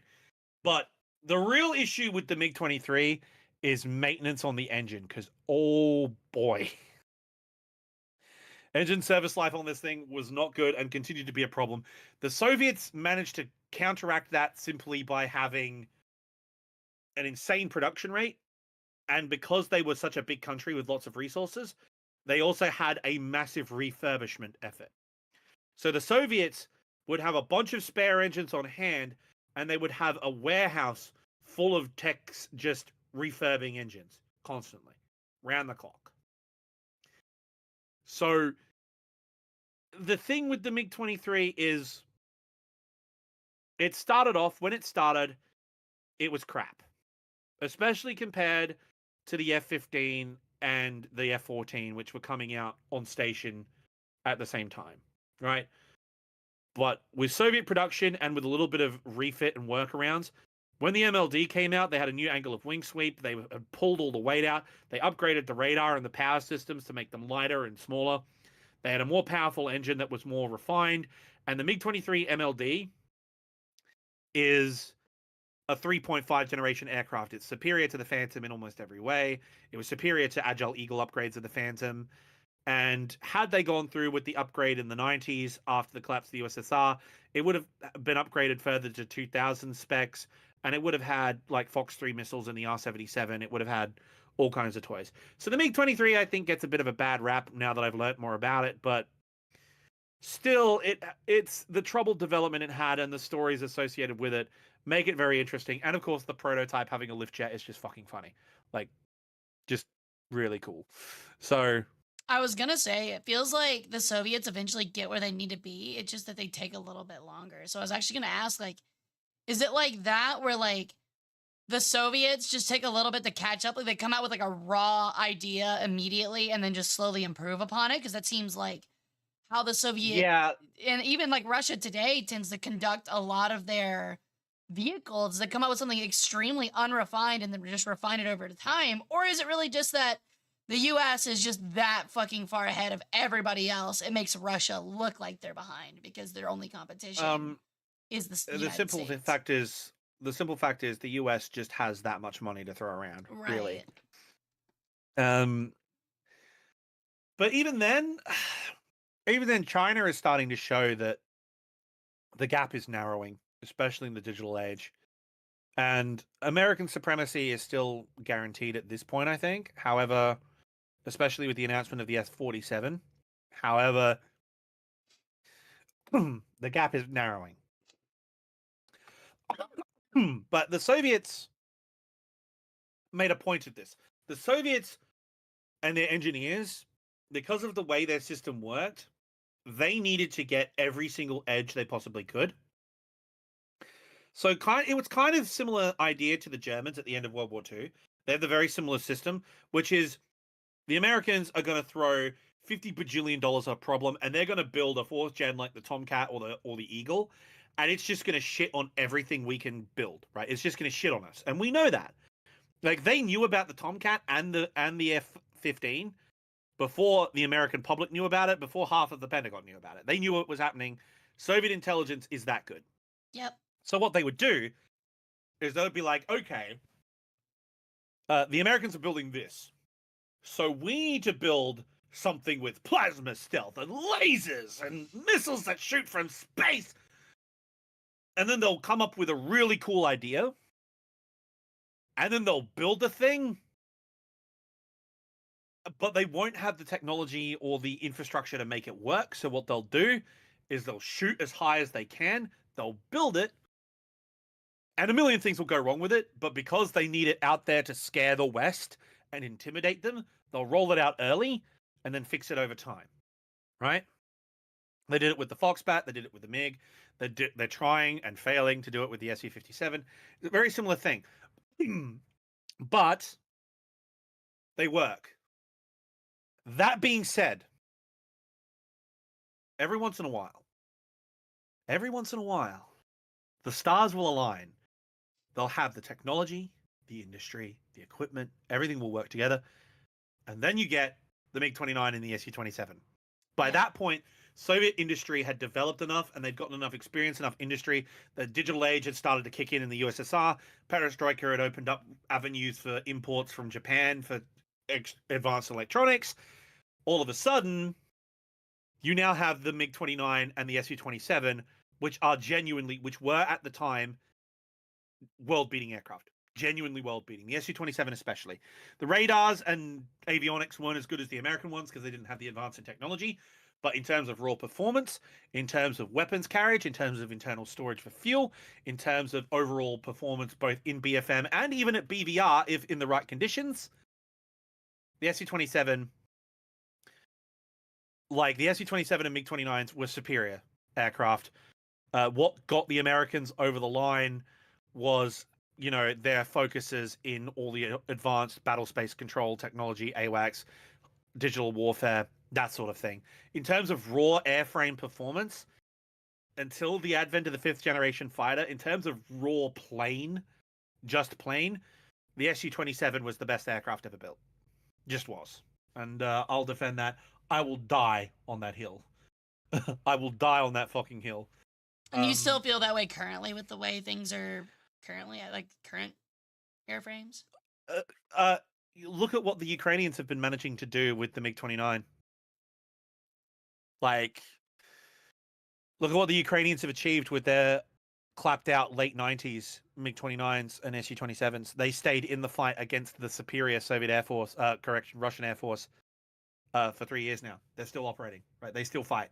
So anyone who thinks you can count the flanker out, no way. Can't count the flanker out. You can't count. What's giving the Americans their advantage is missile technology, sensor fusion, the high technology sector is what gives the Americans their advantage. And with the Chinese putting extra money into that, that's slowly ebbing away. So we will see. We will see. But yeah, I will say that the Soviet 4th generation was on par with the West.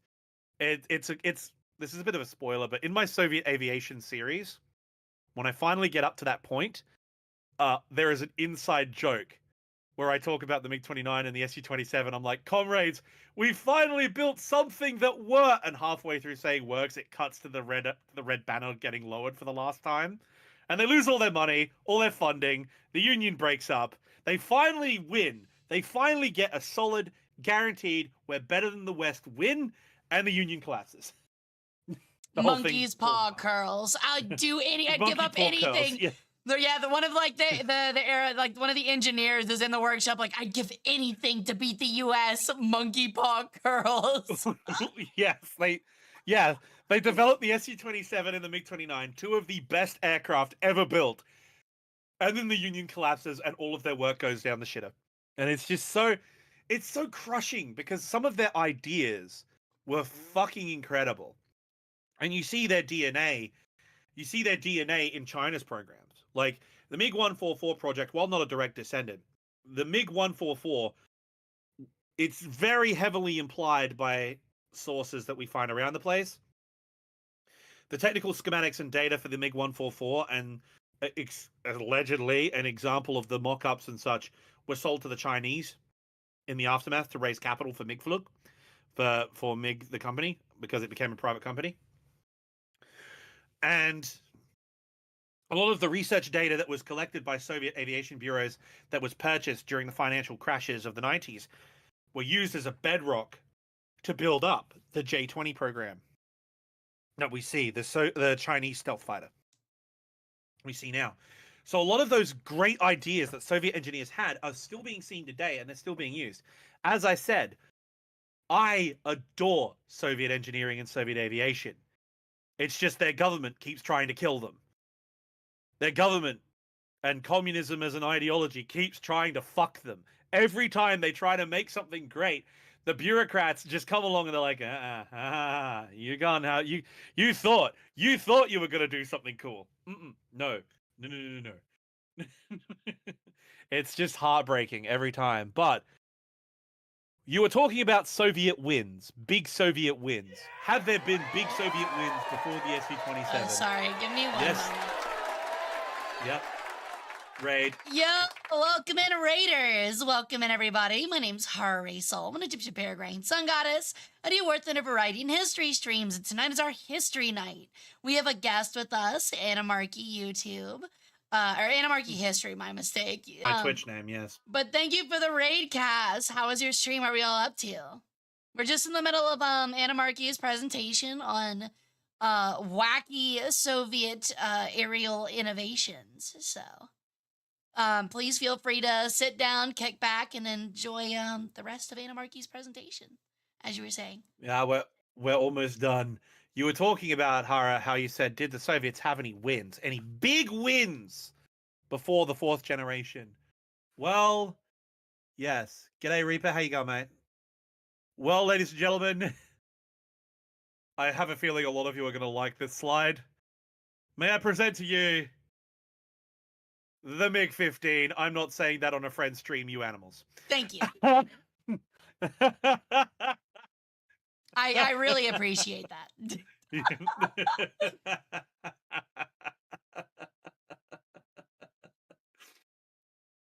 The MiG-15, I'm not saying that on a friend stream, you animals, is probably the biggest Soviet aviation win prior to... actually, you know what? I'll defend the Foxbat.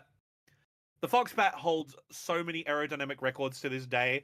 I'll defend the Foxbat. I'll die on that hill. It's an interceptor, and as an interceptor, it works. So I'm not going to give... I'll be kind. But until really the Gen 4, like the MiG-29 and the Su-27, which were absolutely world-beating, again, I have to stress that enough. I make fun of the Soviets all the time, but genuinely, world-beating aircraft. There was one aircraft that made everyone in the Western world shit their collective pants. The MiG-15.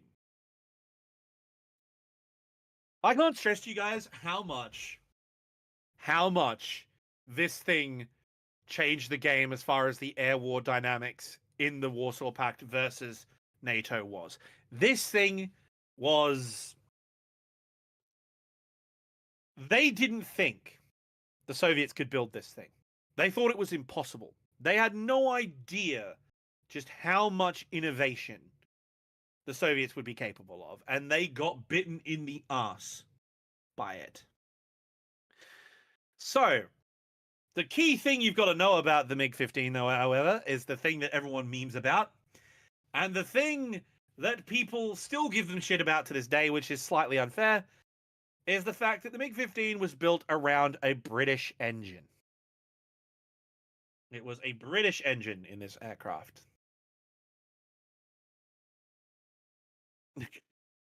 Now, gentlemen. Now, behave yourselves. So, this is the most famous fact about the MiG-15. The Soviet aviation industry, as we mentioned with the PE-8, which is why I brought it up, had a real problem with aero engines. And when they went into the jet age, it was no different. They didn't have the high technology sector to develop the high quality alloys and the various turbines and all the complex shit that you would need to make a jet engine work, right? They just didn't have it. They had stolen a bunch of German engines and built them under license AA, aka we stole it and we're copying it. They built a bunch of German engines, like from the 262. And they were using that to power their first jets. And when they did that, the West was like, holy shit. The Soviets built a jet that fast, even with the German technology. That's incredible. But they were struggling. They were really struggling. So what do they do? What did they do? Well, Yakovlev, who was like chief of aircraft procurement, went up to Stalin one day and was like, "Hey, buddy, look, we need to get new jet engines. These German ones are not going to be good for us. They're just not going to work, right? They couldn't get enough power out of them. The 262 needed 2 of them, right? And the Americans and the British are already moving on to the Derwent. They're moving on to the J-33, 34. Like, they're building single-engined fighters that are really fast, really maneuverable. They're just going to beat the living shit out of us, right? One 262 engine does not create enough power for them to compete. Lyulka's engine, the TR-1, had been developed into Lyulka's LD-1, and that was more powerful, but it just wasn't reliable enough, right? The home-built Soviet engine that Lyulka was designing was just not powerful enough. So they needed to get a new engine. And so Yakovlev's like, well, the British are broke. The British are poor as fuck. They are broke-ass bitches. Their empire is collapsing. The British government under Labour has just been elected, and they've promised all these social programs to rebuild Britain after the war. They need cash. And they're selling jet engines right now to anyone who will buy them. Now, I What don't think year they was this? expect us to ask. This was 1948. Oh, okay. So that makes a lot of 1940, sense. 46, 47, So, 48. so for a lot of people in chat that don't know, the British were literally on like a national rationing program until like the mid 60s. Like that's Yeah, how bottom dollar bitch ass broke they were. yeah, absolutely fucking broke ass bitches. Right? So, they are selling everything and anything to anyone, right? Now, the Soviets at this stage are still technically allies. We defeated the fascist invader together during World War II, but the Cold War is already starting, right? And we know it's starting. Like, everyone knows that the Cold War is about to start. And so Stalin turns around to Yakovlev and goes, "What fucking moron would sell us our secrets? Like, would sell their secrets? Like, what idiot would sell their secrets?" Is what he said, right? Yakovlev's like, "Yeah, but they're broke ass bitches. So why don't we just ask?" And so they send out a trade mission. They say, "Hey, Britain, we need new jet engines. Can we buy some?" And the British were already marketing the Rolls-Royce Neen and the Rolls-Royce Derwent. They were already marketing it on the open market. They were selling it to Argentina at the time. Right? They were selling it to Argentina. They were selling it to the Americans. They were selling it to the French. They were like, anyone who wants to buy one, come buy one. And then the Soviets showed up and say, "Hey, can we buy some?" And the political leadership freaked the fuck out. The Americans freaked the fuck out. Everyone freaks out. You can't possibly sell the Soviets an engine. However, we're broke. All right, we'll talk about it. We'll talk about it. So the Soviets sent a trade delegation to investigate Rolls-Royce's factory, see the engines, see how they're made, and make an offer, right? With them goes Mikoyan, Yakovlev, and Klimov. Klimov goes too. Now, there are a bunch of legends around this story. Okay, there's a bunch of legends around this story. A really famous one is that Mikoyan, Artyom Mikoyan, head of the MiG Bureau, was, look, doesn't matter if you're in the Soviet Union or America or Britain, college students are broke. We've all been there, right, chat? We've all been broke as fuck college students, at least at some point. We're poor. Especially history students. Hi. Oh, 100%. Yeah, we were broke as fuck.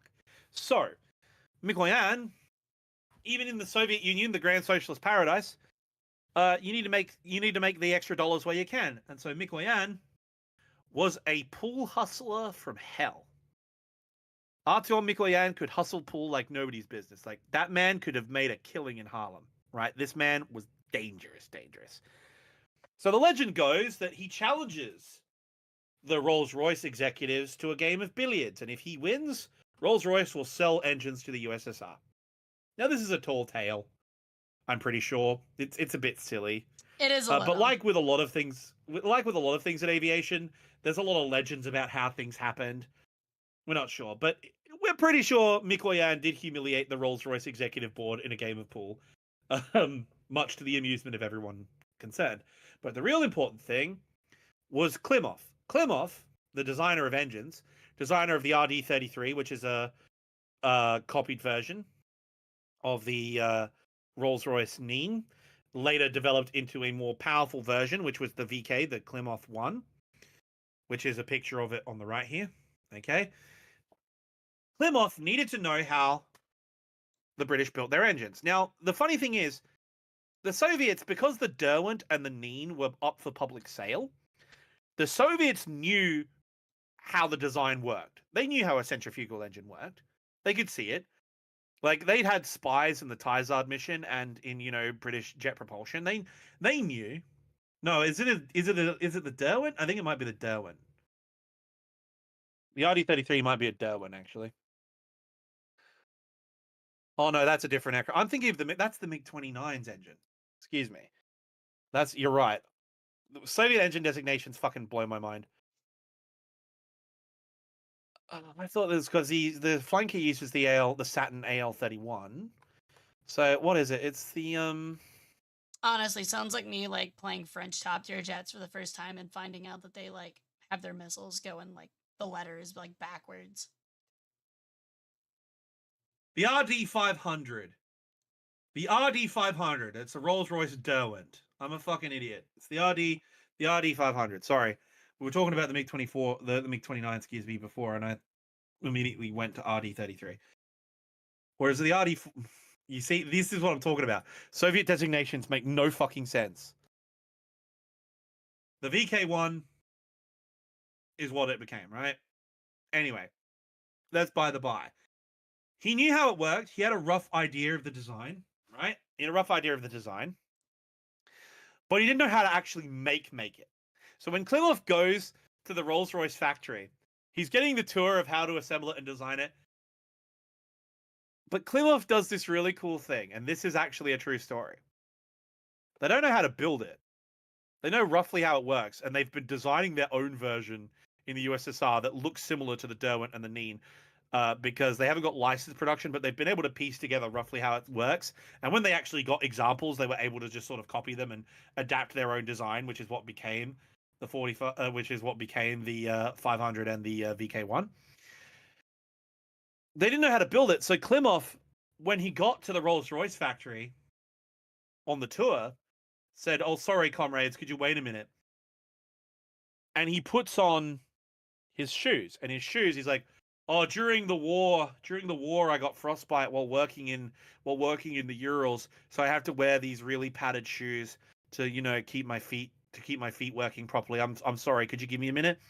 What he was doing is the shoes had extra soft soles with adhesive, and Klimov made a point. Of walking through every corner of the factory,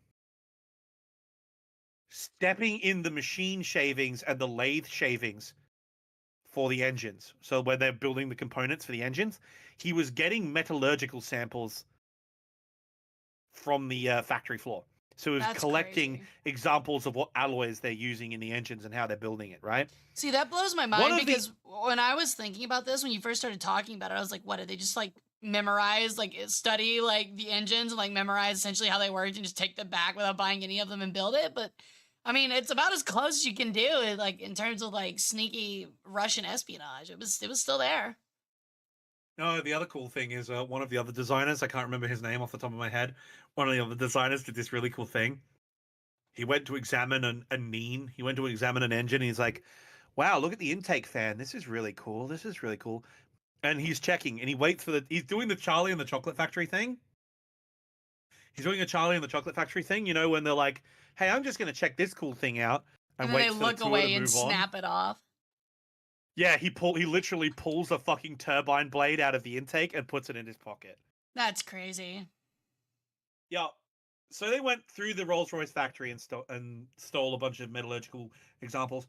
So when the British said, "Hey, we won't authorize licensed production, but we'll sell you some examples, and if you like what we sell you, as long as you use them for civilian use, we'll sell you Rolls-Royce Neens and Rolls-Royce Derwents. We'll sell you. We'll set up a sales contract for you. We'll even set up a license for limited production," right? And the Soviet Trade Mission agrees wholeheartedly. The British don't know that they've got that metallurgical samples, right? They don't know. They have no idea. And so the British Trade Mission overrules the Ministry of Defense because the British Trade Board says, "Hey, we're selling these to Argentina and shit anyway, so they have access to it. They can check it." And they do. The Soviets have already been copying the schematics and understanding how to build it. But they're like, "Look, the Soviet industry is not complex enough and advanced enough to manufacture these. And until they develop the high quality alloys and the production processes, they won't be able to build it. So I reckon we could get away with selling it to them. And by the time we've sold them and they've developed it, we'll have already developed and introduced the Rolls-Royce Avon, which will be better than their engines anyway, so it won't matter." Right? Problem. At that time, the metallurgical secrets were already in Moscow. Klimov has already got his design team looking at the schematics that they've gotten, and when the examples arrive, they contrast and compare, and so they realize they can't build the alloys. They don't have the alloys for this. But funny thing, the release schedule from Gulags is really, it's flexible, right? Flexible. And what if you had just defeated a fascist empire that had a bunch of really talented scientists. Hypothetically, of course. And what if they knew how to make those alloys? And what if you had all their factories in Germany that made the alloys for the 262's engine that you used to make your 262s? What if you had those factories and those scientists and you could maybe find alternative alloys from stuff that you do have? And so the Soviets, after a bit of trial and error, perfectly copy and manufacture a Rolls-Royce Nene, the RD-45, and later the VK1, and same with the Derwent. And so now the Soviets are able to mass produce the second most advanced NATO engine in service. The That's Avon crazy. and the later J35 series of engine from America are still a bit better, which is why they were happy to sell it. But it's still one of the most powerful engines in service in the world. And with a little bit of Russian know-how, which is put the big engine in small plane, fit cannons on it, go fast,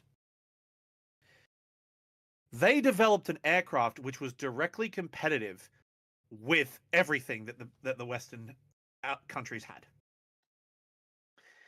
Now, it does have a few features that aren't as good. So it doesn't have a flying tail. It doesn't have a cross-control system like the Sabre does. It's not as good overall in terms of lift and wing loading and performance as the Hawker Hunter. It's not. It's just not, right? But even though it doesn't have all the fancy toys, in terms of raw speed, turn rate, climb, this thing is competitive and in some cases better than Western aircraft.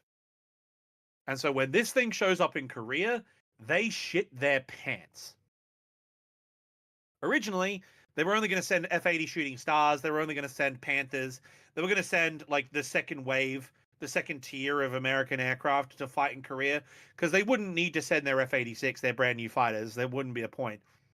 Until suddenly Chinese and Soviet MiG-15s just roll over the border, and now we have a problem. The quantum leap this gave Soviet aviation can't be understated. Now, as I said, the biggest problem is automation. Right? The biggest problem is the extra toys that you need. Because it doesn't have the free-flying tail, and because it doesn't have all the hydraulic and electronic assists that the Western aircraft do, it has problems at higher speeds. It suffers from compressibility, which means it doesn't have control over the flight surfaces at higher speeds, so you have control lockup. There's one famous case where I think it was Charles Lindbergh was testing this aircraft in America when they'd captured one, and he got really quick. He got near supersonic, and he literally pulled the joystick back so hard because he doesn't have hydraulic assists on it, like the Sabre. He pulled back so hard it bent the control stick. Wow. So that MiG is in a museum today, and the control stick is still bent, I believe. And yes, the US did use Mustangs and Corsairs during Korea. In fact, the first contact, which is where Soviet Aviation Part 3 starts, shill, shill, nudge, nudge. The first contact between the MiG-15 and Western forces was a MiG-15 shot down a P-51 over Korea. That was the first contact between the MiG-15 and the West. That's why everyone freaked the fuck out, because a Mustang got blown out of the sky by a MiG-15 and his wingman went, holy shit, what the fuck is that? Yeah, And so the MiG-15 is a true success story of Soviet aviation, and this aircraft, the development of this aircraft is what allowed the Soviets to compete with the West throughout the entire Cold War. It's why the Soviet Union was able to compete directly in the air during the Cold War. Really comes down to the purchase of this jet engine and the development of this aircraft. Now, this aircraft does have a little bit of a controversial development. In terms of development, this aircraft is a success story. The MiG-15's development went really, really well. Far smoother than other aircraft. Because engines and technical difficulties were the biggest problem. Now that they had a system that worked and they knew how it worked, all they had to do was build a really good, functional, practical plane. And the Soviets are very good at building functional, practical aircraft, which is why the MiG-29 and the Flanko are so successful. They are a fusion of the perfect available equipment at the time. The Soviets can build a plane. They damn well can. It's the technology that goes in it is the problem. They have the technology. They have the plane covered. They built this. And so this thing, majestic. However, there's a little bit of controversy rather, in how it came about. Because if you look at it, a lot of people, including me, think that a lot of the design features they got and a lot of the how to say inspiration and management for It how looks this like a aircraft saber. was built. No, it's not the saber that I'm referring to. Really? No. It is this. Because I always see the Sorry saber and about. I think of it. Oh, It's a that bit. thing. It's I've a seen bit it before. compressed. This is the TA-183. Now you'll notice that when you look at it compared to the MiG, the tail arrangement is a bit higher on the MiG, but the wing sweep and layout is the same. The lines are like very aligned, like cockpit placement, tail placement, wing sweep degree. A lot of it is very similar. Now, people have said that there is common DNA. Now, Soviet aviation historians deny this. They say it's an indigenous Soviet design, but that would be coming from the Soviets themselves, right? And so they'd be defending their position, which, naturally, the Americans would never admit to copying British stuff earlier in the war, but they did, and they do. So when you look at the later models of the TA-183, you'll start to see it come into shape, right? Like if you look at it here, right? You start sort of seeing it come into focus.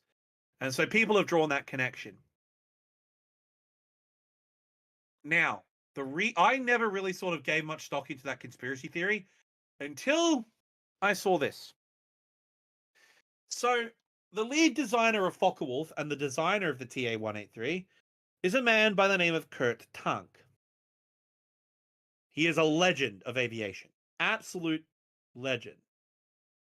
Someone in chat, you cut me off, Affy. You know exactly where I'm going with this, brother. You know exactly where I'm going. Or a flying rat. It's a flying rat. You know exactly where I'm going with this. Kurt Tank from Focke-Wulf, absolute legend of aviation design, was in Argentina for some reason. No idea why he was in Argentina. Do you guys know why he was in Argentina? I don't know why he was visiting family or something. He was visiting family. Yeah, he was in Argentina. Why would a German aviation designer be in Argentina? I don't know, bro. I don't know. Anyway, Kurt Tank was in Argentina alongside Adolf Galland and certain other members of the German Luftwaffe after World War II for reasons entirely unrelated. Camps, what camps? Anyway. So they're in Argentina. And Perón wants to build his own indigenous air force.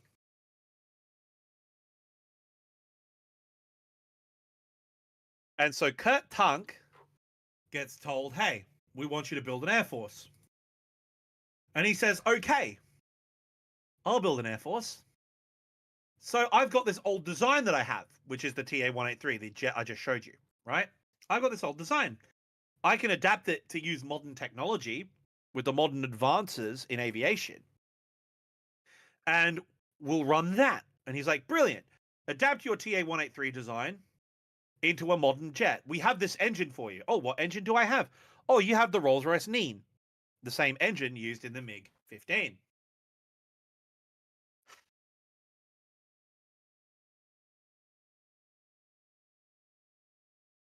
Behold.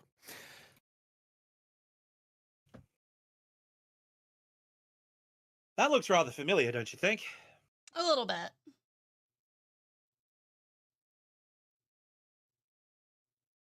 Yeah.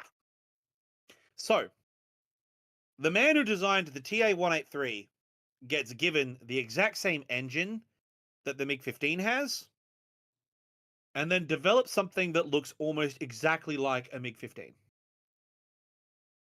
The only difference is that the wing is mounted higher, the T-tail is high mounted instead of mid mounted, and the innovation that the Soviets came up with to get around the high-speed issues and the lateral stability problems that Kurt Tank was facing was to add wing fences, which is why you see the wing fences that the MiG-15 has. But looking at this, when you compare it to the MiG-15, and then realizing that the Polki 2 is a direct descendant of Kurt Tank's design of the TA-183, this leads me to believe that the TA-183 had a much higher influence on Soviet design of the MiG-15 than was originally thought, at least in my opinion. However, like all things with military history and design and so forth, this will be an argument on Reddit until the sun explodes. I feel like everything is an argument on Reddit till the sun explodes.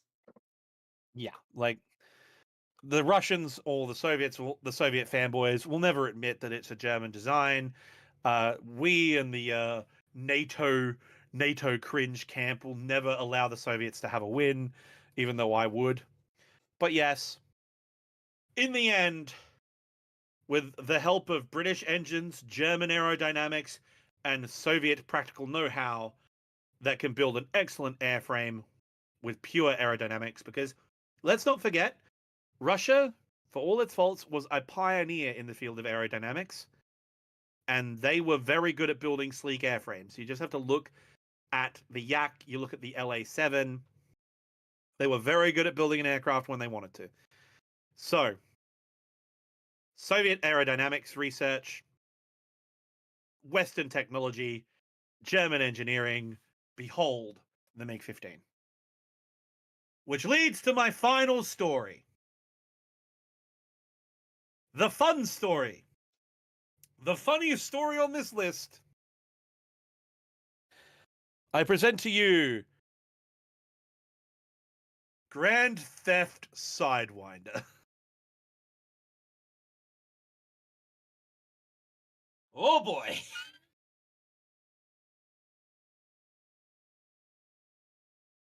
This is a story that is absolutely ridiculous. So, originally, the Soviets were lagging behind in the development of missile technology. Okay? The Americans had taken a solid lead because they had gotten all the guys who had developed the various German missile systems during Operation Paperclip. They'd got Werner von Braun and the Peenemünde gang. They'd gotten everybody, right? So they had a quantum leap ahead in missile technology, and then they had the basic framework of the American military-industrial complex backing them up. So the Americans had a cast iron lead in missile development. So the Soviets needed to catch up. Now, fortunately, during a dogfight between the People's Republic of China and the Republic of China, Taiwan, a missile fired by a Taiwanese Sabre didn't explode when it directly hit a MiG-15.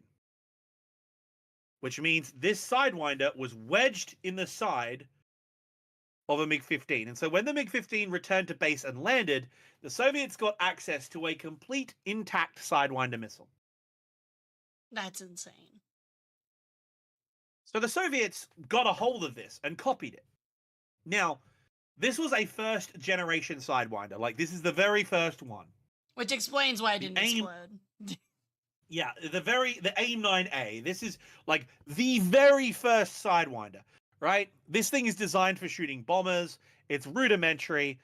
Like, the development of the Sidewinder is its own interesting story. It was developed because a guy was like, radars are not going to work. Radars are just too inefficient. What if I just build a thermal camera that detects heat? That'll be easier. I can just use a photocell for that. And then I just rig it up to a basic guidance system, which will turn the plane towards it. And eventually, someone walked through while he was developing the guidance system. Someone was walking through the office with a cup of coffee or whatever, and he saw the camera start to move on a gimbal, and he's like, "Oh God, I have an idea." That's the legend. Again, aviation is full of legends like that, right? It's full of legends like that. Point is, the Americans, through a couple of lucky breaks and a bunch of German scientists, now have a Sidewinder. That missile is fired, wedged itself into a MiG-15. The MiG-15 lands. They ship the missile off to Moscow. Moscow immediately reverse engineers it and creates the Atoll missile. Right? So the Atoll, or the K-13, whatever you want to call it.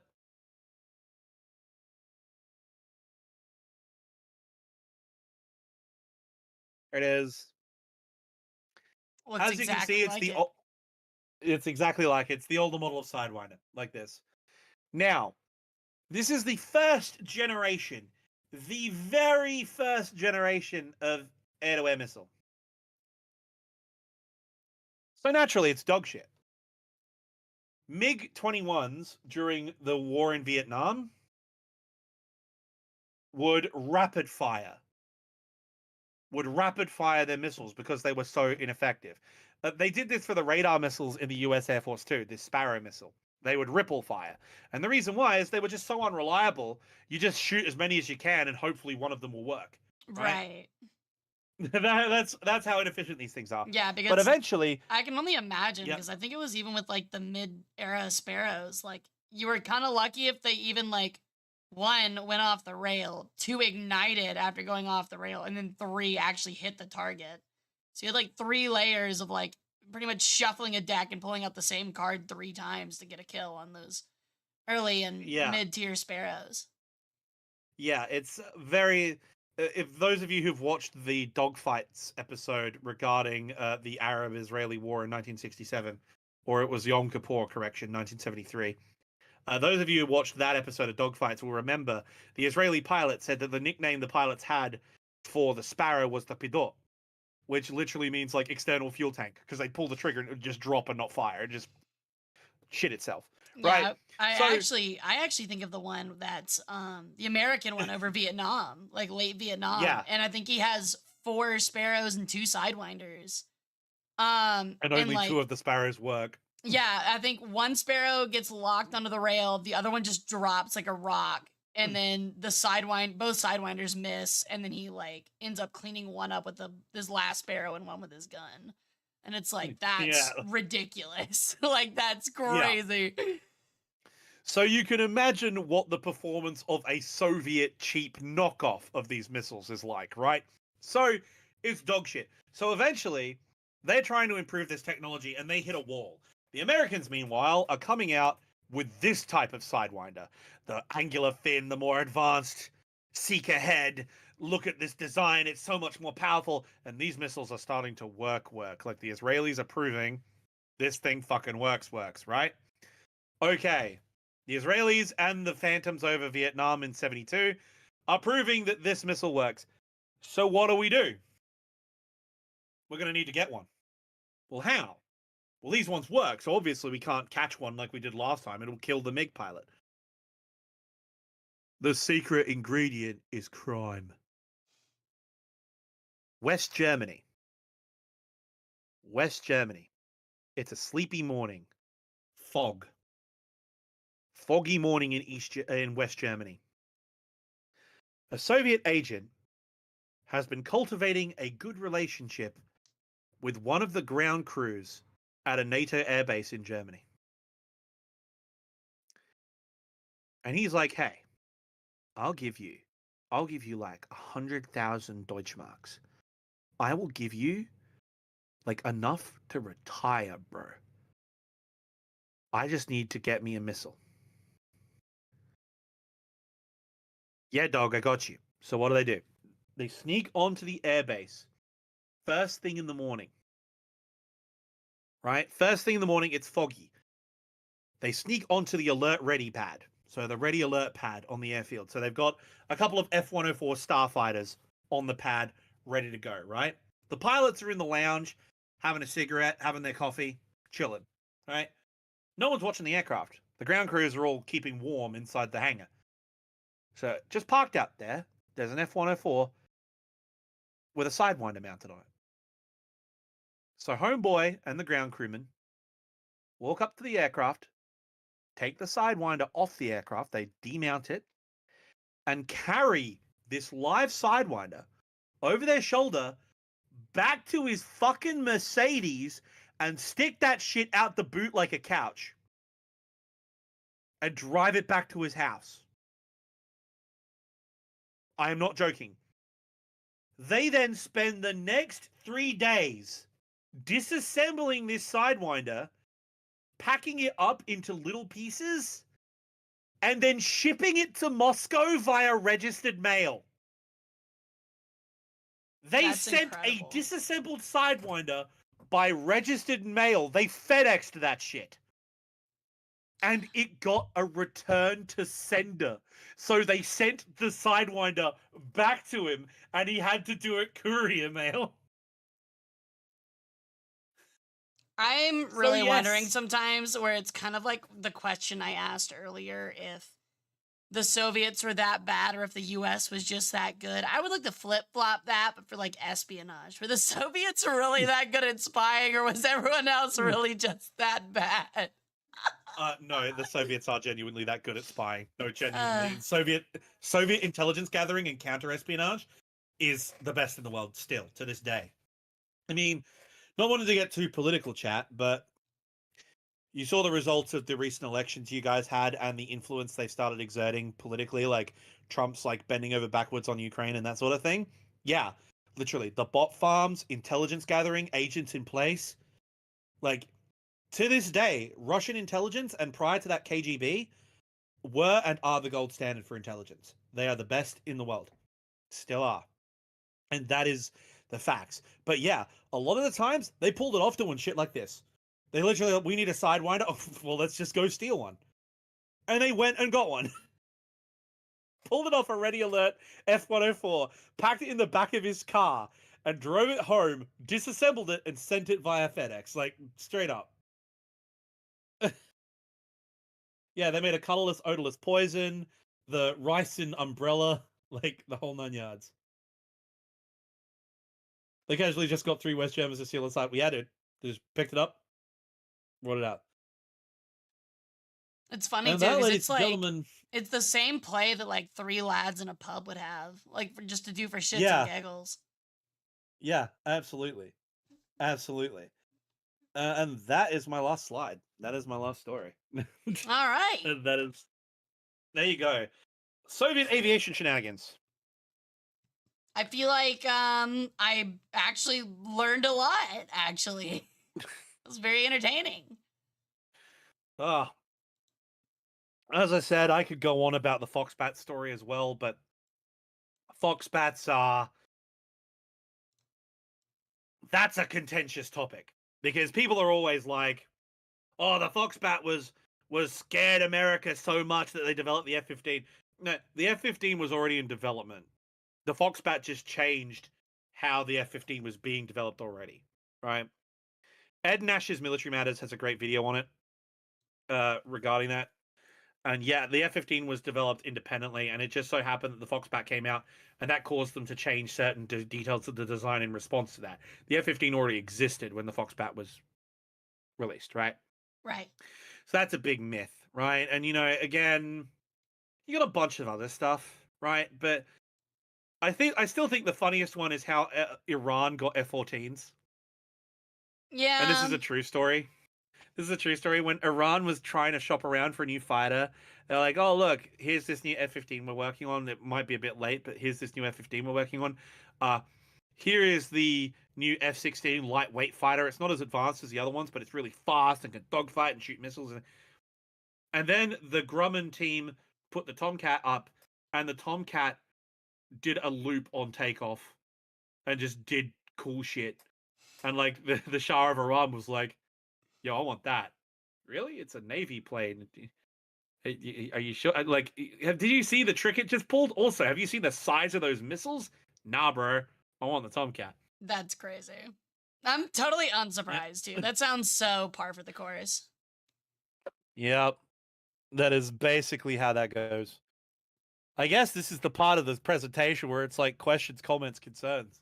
Correct. So does anybody in chat have any questions, comments, or concerns? We're doing fun parts. This is the fun bit. While they wait, Audience I will admit participation. there was a lot of things that you talked about that kind of reminded me. So I've spoken about it before. My thesis for my master's was Soviet-Afghan War, and like kind of like it was kind of like a small mini study on the conflict itself, but more importantly, like I guess like the whole thing, to get in the weeds a little bit. Popular like Cold War historians do believe that primarily it was perestroika that collapsed the Soviet Union. My argument was that it wasn't perestroika in the economic policies, but the fall in global and most importantly Soviet standing by retreating from Afghanistan.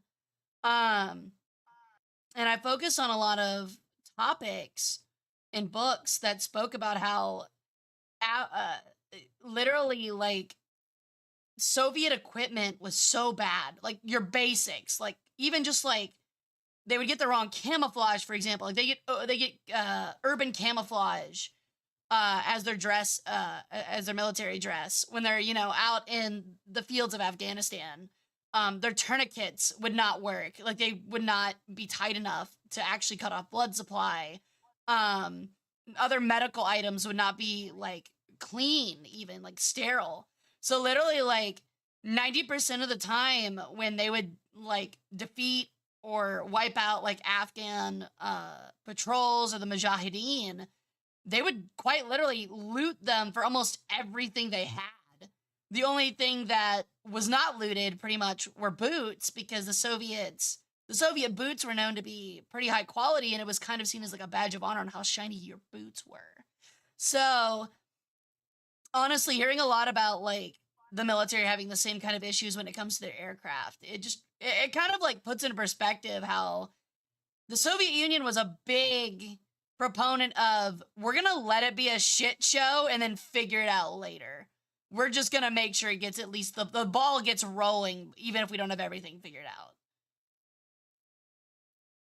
Yeah, like the war. Okay, I'll actually say that I'm more in the orthodox view of the collapse of the USSR in terms of that, mainly because I recently read a book called Collapse, which is about the history of the fall of the Soviet Union, and really perestroika really was, but not for the reasons people think. People are like, oh, they got a taste of capitalism and they defected. No, it's not that so much. What it was it released the vice-like grip the party had on control, right? And in doing so, it removed the ability, and Gorbachev also had an unwillingness to put the foot down, right? So when trying to control the factionalism inside the USSR, you really needed a strong centralized party, because the CPSU was designed around democratic centralism and Marxist-Leninist ideology in terms of party control. And so when you release that control, the various factions start warring with each other, and the various nationalist movements under like the Baltics and all that, combined with the economic pressure of Glasnost, combined with the withdrawal from Afghanistan, defeating the invincible image of the Red Army.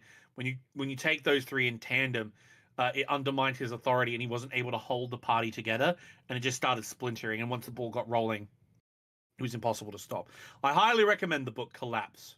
Oh, of course. They all play a role, but the argument is whether like which did the most damage. And for the same reason you just listed, the same reason it is believed that the retreat from the Afghan Soviet war caused those issues, is because for a good while for the Soviet Union, the only thing, not only doesn't have the economic ability to wage war against us, suppress our national movements anymore, but they straight up don't have the equipment or the manpower anymore either. Like in like Central Russia as a part of the Soviet Union is exhausted from these however many years it was, 12 to 15 years of war in Afghanistan. They're not going to try to stop us. And so they knew that Gorbachev would fail to essentially bring the hammer down and put them back into place, because there had been prior revolts. Like there was multiple Ukrainian revolts, for example, for nationalist movements prior to the collapse that were completely and brutally repressed. And so when they saw that, oh wow, they lost to the Mujahideen, which like don't even have like a real standing army, there's no way in hell they can hold us back now. So they made a whole like big concerted movement as a nation. And Gorbachev already, who probably wasn't going to stop them in the first place because of how economically and morale drained the Soviet Union was, already was like, yeah, I'm not gonna touch that with a 10-foot pole. Go ahead and have it. And that was pretty much the end, because the moment that Ukraine bowed out, everyone else was like, okay, well, that means we can too. Everybody get up and leave. So Well, that's the thing. The Baltic states were occupied in 1940 and were, of course, a completely different indigenous culture, separate from the majority of Slavic Russia, right? So right. it's very so they had a far stronger claim to separatism, and Baltic separatism was the biggest. But that's an entire different stream we could talk about. Like that It really is a whole other is. stream. You can really get into some We- deep weeds. That's why I wrote 60 pages on it. I hate the fact that some of my videos, like I hate the fact that if you like add my Soviet aviation scripts together, it is actually longer than your master's thesis. That's kind of distressing. I write this shit I write this for fun. What am I doing? Yeah, I will say that, like, granted, mine was my upper limit was 60. It was actually about 90, and I had to cut it down a lot, but I totally get what you mean. Like, sometimes you just kind of get on a tangent, you have the right sources, and you just kind of write for 20 hours, and now you have 100 pages. I have what I've started calling erectile dysfunction, which is once you get going, it's fine, but the problem is starting. It is. It is. It's so you easy. stare at the title. That's why, like, whenever I wrote my papers, I would always do intro and conclusion last, because they're the same fucking thing. They really are. So once you, like, get your outline made, like, you just kind of put your nose to the grindstone. I would literally play, like, the same, like, 200 song, like, metal punk playlist and just listen to that for, like, 9 hours in a coffee shop typing all fucking day. God. Looking at literally, like, Soviet primary sources that I was granted by, like, my university and stuff like through my university and stuff like that. So, oh man, I will admit though, it was, like, very eye-opening when you just, like, you actually get to, like, see all of the inner messages, because I had an access to the archives of all of the inter-cabinet messages that Gorbachev and his cabinet sent to one another. Literally all of them. They were all unlocked to me. Oh. And the stuff that you read in there is straight up eye-opening. We're like, it was as early as, like, so they pulled out, I think someone said 89. Yeah, Flying Rat got it right. 79 to 89. They pulled out in 89. It was like 83 when Gorbachev, or whenever Gorbachev pulled in. It was like 4 or 5 years earlier where Gorbachev was like, we got to get the fuck out of here. Like, it actually took them so long to even get to actually pulling out of the country, let alone finishing it. So when you look at that and you realize, like, how much just actual shit the Soviets were under even before, like, pulling out of Afghanistan, it puts a lot into context of, like, how much they were actually panicking as a cabinet for, like, so fucking long. So, I just realized though that I got us started on that topic after asking chat for questions, and now we've answered none of the questions. So if you guys want to go ahead and start retyping them back in, feel free. I know Ara Thier's got one right there if you want to read it. I've been already monitoring the backlog. It's okay.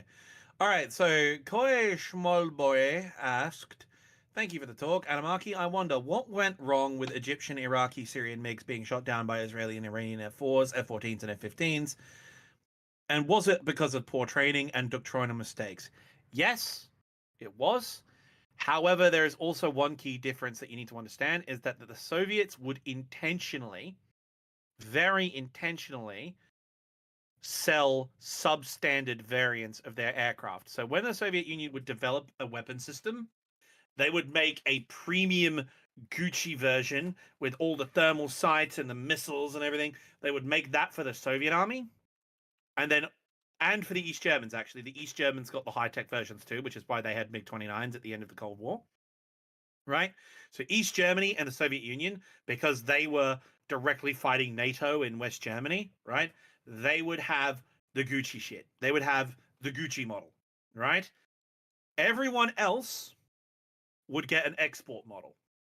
And the Middle Eastern countries, especially, because they were always losing to Israel and because they were also of shifting alliances, the Middle Eastern countries would get the bargain basement versions.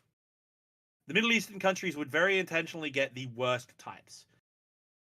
Right? So if we look up the MiG-23 variants right quick, if we look at the MiG-23 variants,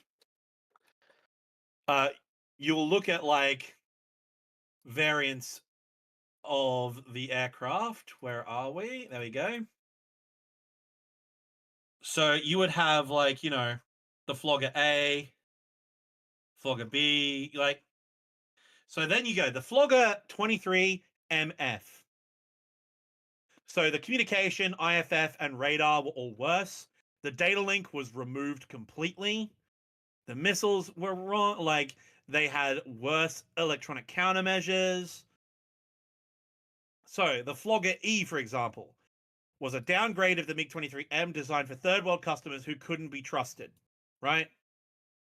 And these were sent to Syria, Iraq, Egypt, and Libya, which means they had a worse radar, no data link at all, no IFF properly, everything, right? So the Soviets would very intentionally sell shittier versions of their equipment to their allies because they didn't think they could be trusted and that they would hand them over to the Americans, right?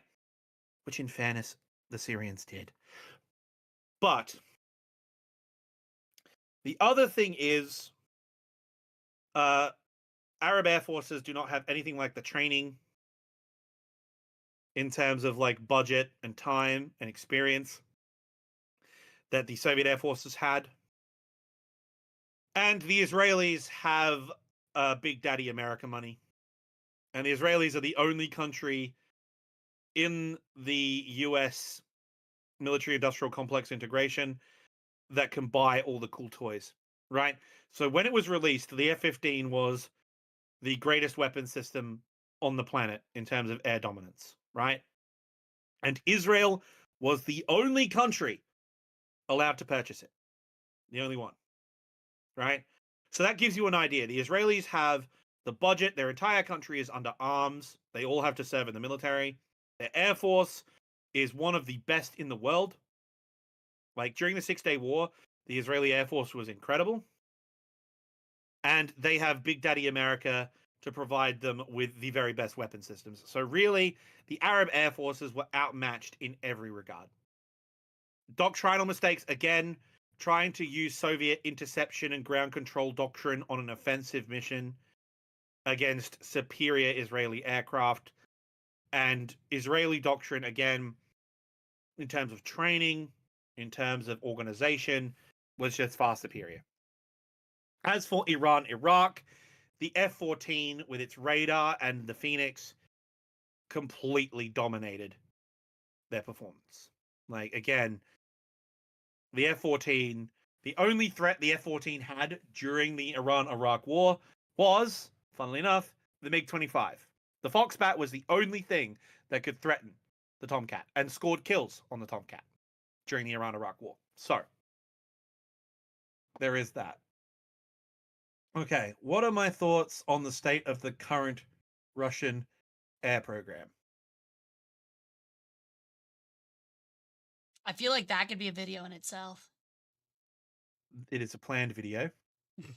I can sum up my thoughts on the current Russian air program, and I don't even have to say a single word, Hara.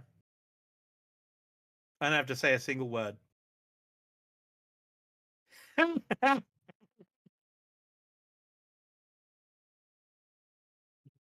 There you go. That's my thoughts on the current Russian air program. Mockery followed by disgust. The Su-57 is a joke.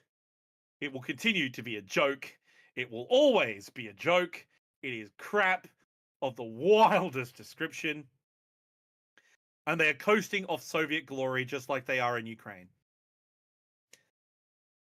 Okay. What else we got? The USSR was able to get the F-5E after the fall of Vietnam. How much of an impact do you think that has had?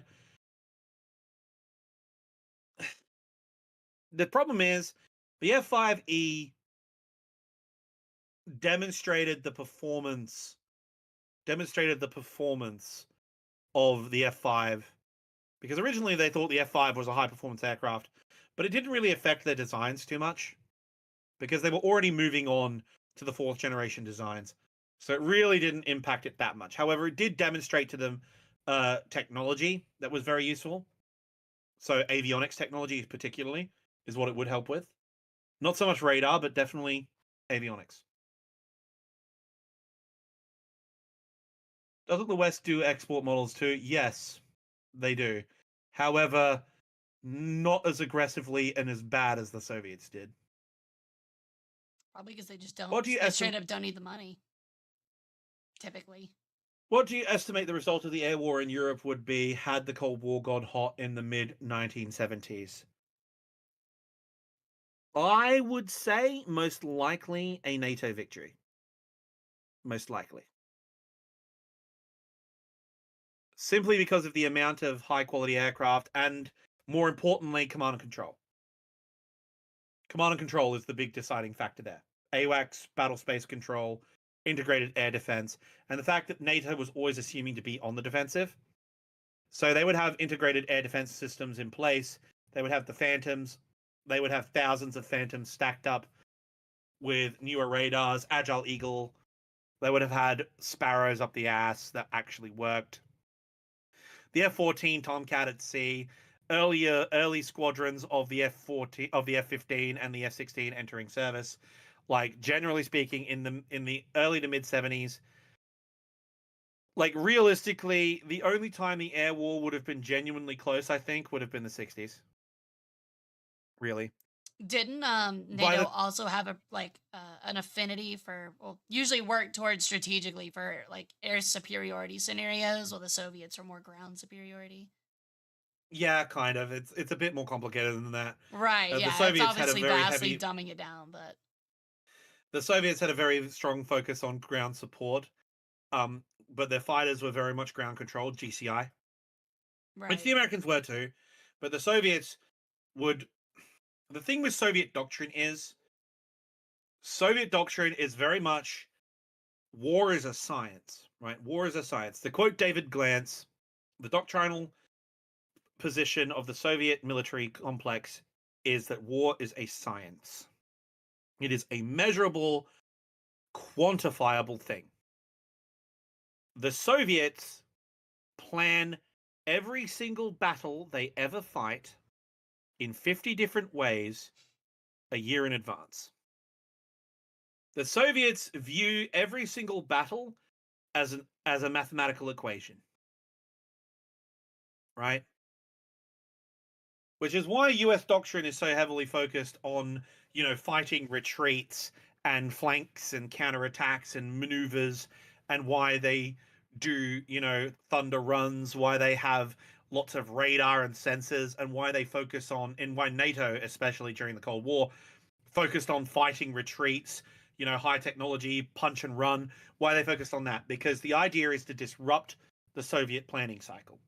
Because the simple fact of the matter is, if you fight a conventional battle against the Soviet military, you will lose. Simple. If you fight a head-on battle against the Red Army, you will be defeated. Just straight up. There's no way about it. The Soviets war game everything out, they math everything out, and they set up 50 different contingency plans and then run it. So air control by the Soviets, doctrinally, is controlled by ground-controlled intercept officers and frontal aviation command. They direct the aircraft over the battle space in coordinated, almost like, as I said, like the carousel thing I was talking about with the East Germans before. It's like a ballet. The Russians are very good at ballet. We know that. Same thing. It's an orchestra. It's a coordinated thing. It's kind of funny of how like those are very respective of each like American and Soviet culture. Like you could really make a good argument and make like a really good paper and study or video even on looking at the West's affinity for abstract art and improvisational jazz in contrast to the Soviets penchant for realist art and orchestral art, music and ballet, things that are very organized and very meticulously planned. and how that reflects, their military doctrine. That'd be a very interesting paper and a very interesting study to work on if somebody wants to steal that idea. I actually have one comparison which will nail it down perfectly, better than anything else. And that is Russia's national sport, or Eastern Europe's national sport, which is chess. Yeah. The Soviets had a dedicated school of chess. And for a lot of people, chess is just this game, right? Chess is a game with calculations, permutations, and so on, right? The Soviet school of chess treated chess as an athletic event. It is a sport. And chess, not only as a sport, but also, like their military doctrine, is one of mathematical calculation. It's one of variables and permutations. It's one of planning for contingencies, setting things out ahead.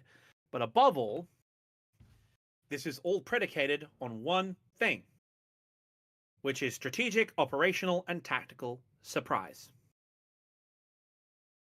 Using misdirection, deception, intelligence, other factors, and other supporting roles to achieve surprise. Because the only thing that can stop a Soviet military formation from achieving its objective is the inability to counter NATO's disruptive tactics. So fighting retreats, ambushes, withdrawals, redeployments using their high technology, hit and run, missiles, that sort of thing, right? That sort of disruptive run and gun fight, chaotic sort of improvisational mission command tactics kind of system that the NATO army set up. That is the only way, because what you want to do is you want to get inside the decision circle, or the decision cycle of the enemy. You want to make decisions faster, execute plans faster. And the only way you can do that to the Soviets is if you disrupt their chain of command. So one of the big things that NATO focused on was triangulating Soviet headquarters, radio triangulation, and digital mapping and presetting fires, and destroying the ability for the Soviets to carry out their command and control, and then disrupt their plan as many ways as possible, so that the Soviets had no idea what you were doing, and that the plan would never go right because the Americans would suddenly pop up with this brand new weapon, or they would pop up and attack something completely at random that you weren't expecting, because the Americans are just chaotic gremlins and they just do what they do, right? And that's all part of disrupting that Soviet decision cycle. The way the Soviets get around that is by achieving strategic, operational, and tactical surprise. That being maskirovka. You must deceive the enemy right up until the point of decision, because if you can do that, you've already won the battle. You're just going through the process of fighting it. Because again, the Soviets view a battle as a calculation. It is a mathematical formula. I need this many tanks, this many troops, this many guns to take this much land.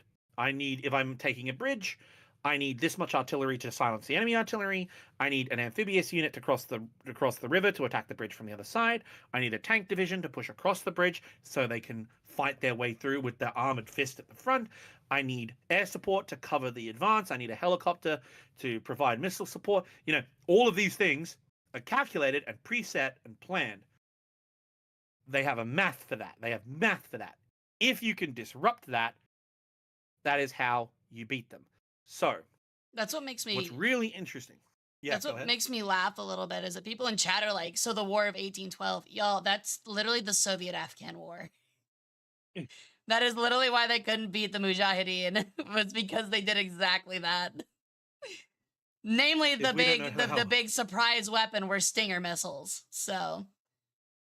Yeah, if we don't know how well we're doing, how the hell can the Russians know? Exactly.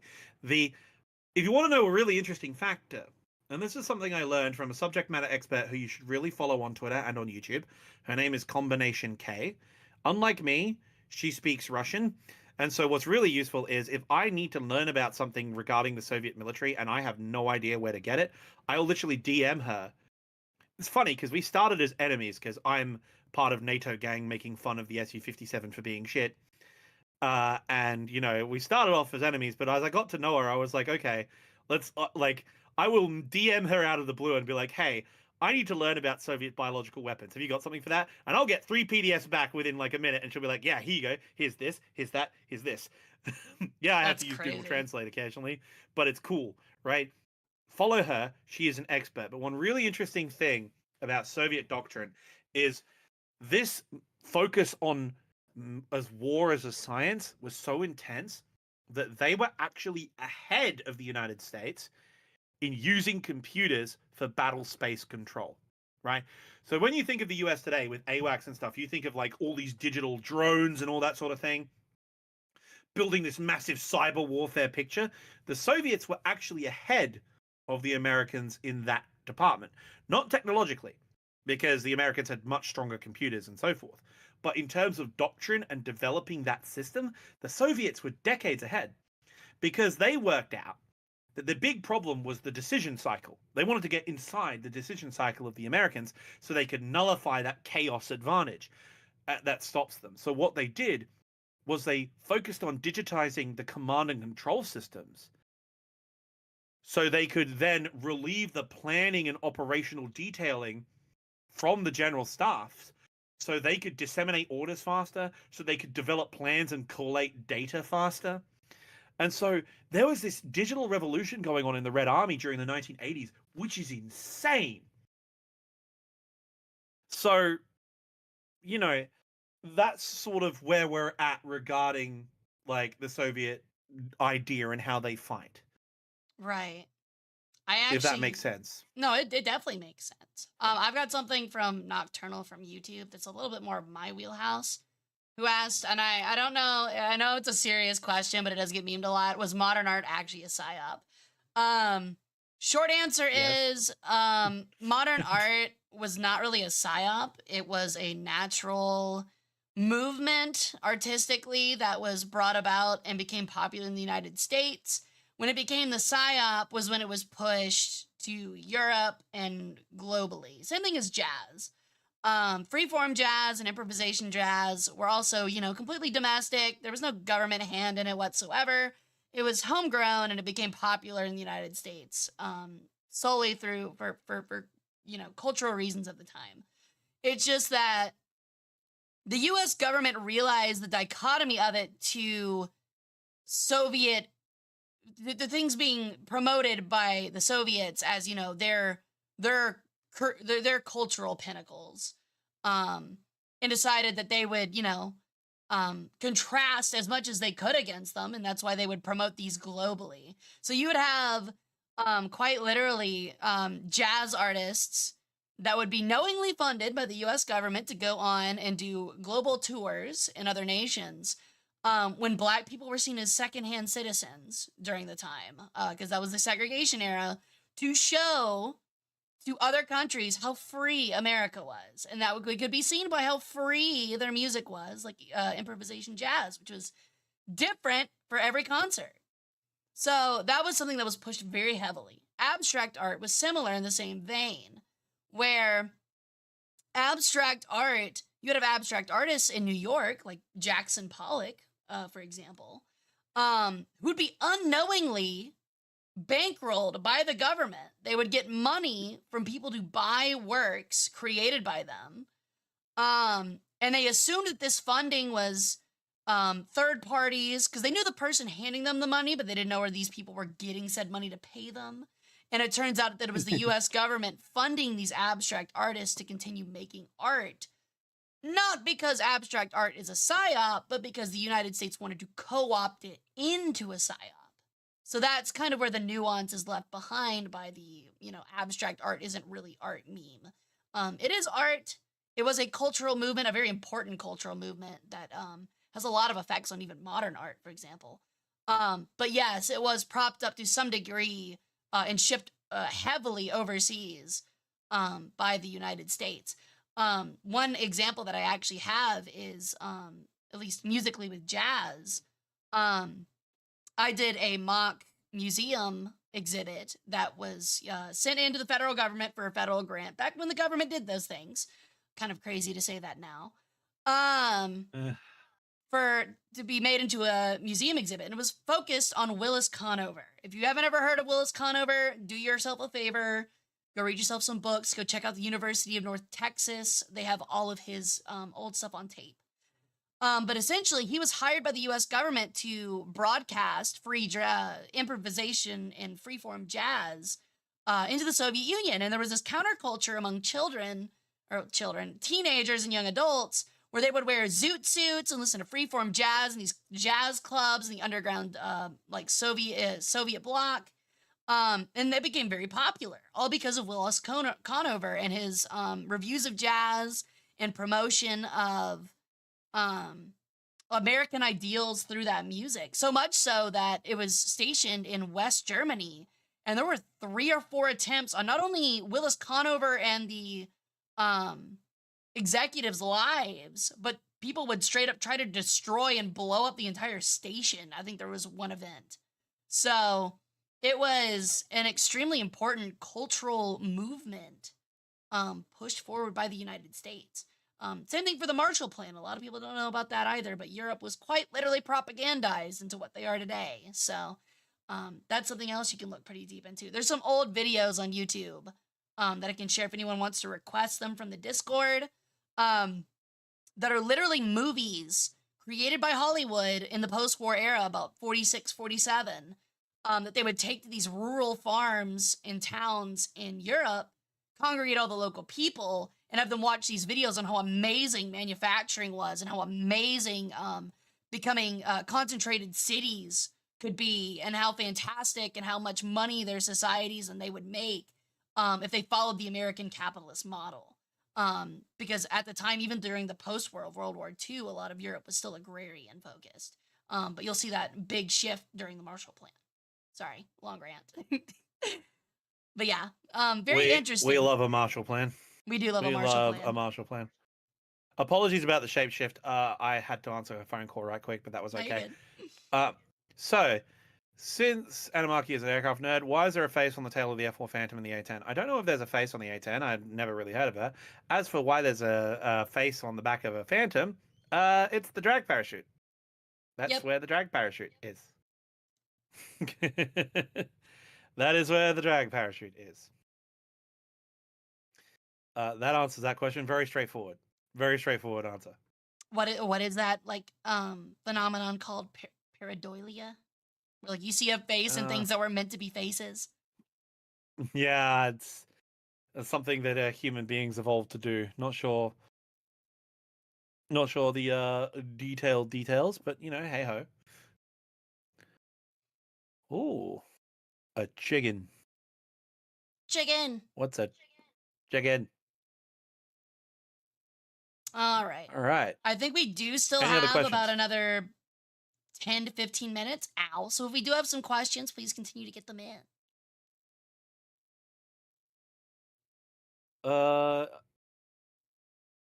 I've never seen, like, I'm not sure where the face comes from for the A10. I think it's just the looking at it, it looks like it's the tail. It's a tail light. It's a tail light on the after end of the aircraft. Oh my god! Someone's ground playing light. tic-tac-toe on my fucking forehead, and I lost. All right, fuck you. Yeah, fair enough. Forehead. You can land a plane on this thing. Depends what kind. Navy plane, yeah. I can use your hair as like an arresting hook, maybe. Like I'll pass. You're a goddess, Thanks. so I'll pass. Thanks. That sounds painful. Pass. I don't like my hair getting pulled. I mean, that's disappointing for a few people in the audience, I'm sure. I'm sure it is. That's why you gotta pull on the tail feathers. Oh, that's how it is. Okay. Yeah. Actually, I meant to mention something. So, you asked me before stream started, kind of like, what's it like working in a museum role? I actually wanted to say a little story that I found out earlier today, while I was accessioning items. Unrelated to what I was accessioning, which was old newspaper from the 30s. On the back of a cutout was, essentially a small story detailing, outlaws in Arkansas. I don't live in Arkansas, by the way, so I'm not giving away my holy location by saying this. in Arkansas that were known as the Bush Brothers. I don't know if anyone's ever heard of the Bush Brothers. They're not like super famous, but the Bush Brothers were known as kids, well, young adults, for shooting hobos off trains, quite literally. And I'd been on the run for a very long time, and the police department finally decided to get its butt in gear when they stopped killing homeless people. Ain't that a story about America right there? And they killed 2 young adults that were at a dance after their high school prom. And they were essentially congregated on in the small town of Searcy, Arkansas, which is about the center of Arkansas. And they had essentially run them out of their car and into the woods. Well, you see, you might think to yourself, wow, like the cops are obviously going to just capture them or take care of them. Oh, hell no. There was a Little Rock citizen that decided he was going to get together with the cops as well as a bunch of other civilians and go help the cops capture these rat bastards. And he found them. And as the newspaper says, with an automatic shotgun, put them both down by himself in those woods. Hell yeah, brother. And my only reaction to that was, that is incredible. I can't believe that doesn't happen anymore. We used to be a fucking country. We used to be a country, chat. We used to be a country. Okay, all I'm gonna say is we do not advocate violence on this channel. We do not advocate violence. I do. At all. No, I do. I advocate it. I advocate damage. I advocate a lot of violence. I commit violence on my worshippers hourly. Okay, in which case, I will say this. I assume a lot of you are aware about the Unsubscribed podcast and some of the revelations that Angry Cops has brought out about abuse going on in a Buffalo school I did district. hear about that. Yeah. And how like kids are getting SA'd and regular aid and bullied, and there was an attempted kidnapping and all this sort of shit. And the school district is obstructing and blocking it because they don't want to ruin their image, and including fucking over the SVU investigators trying to investigate. Right? Mm-hmm. Now, as you said, we used to be a country. The perpetrators of these crimes, may I present Sir Woodchipper. He is a great and noble man. Also, the Benelli M4 automatic shotgun is also a perfectly good remedy to this situation. I'm just saying. Now, I did just notice someone in YouTube, the YouTube chat asked, auto shotgun in the 30s. A lot of people don't know, but back when it was about the early days before we had actual automatic shotguns, that's just what they referred to semi-automatic shotguns as. They would just shorten it to auto. So it was just a semi-automatic shotgun. Slam fire, motherfucker, let's go! And, the Browning Auto 5 was in 1902, so that was 25 years ahead of that. So they definitely had that pretty frequently. It's probably something that was used for duck hunting or bird hunting or something like that, and he just took that with him, so... John Moses Browning, peace be upon him, inshallah. Thank you for the $2 super chat, Nocturnal. Thank you so much. That's very sweet of you. Oh my gosh. You can kill so many PDF files with this baby. It would be incredible. Slaps receiver. Yeah. Slaps receiver. Oh man. I'm not the gun expert. If you want the gun expert, his name is Zach. Yeah, I'm not really a gun expert either. I was an RSO for a couple years and I sold guns, but I wouldn't call myself a gun expert.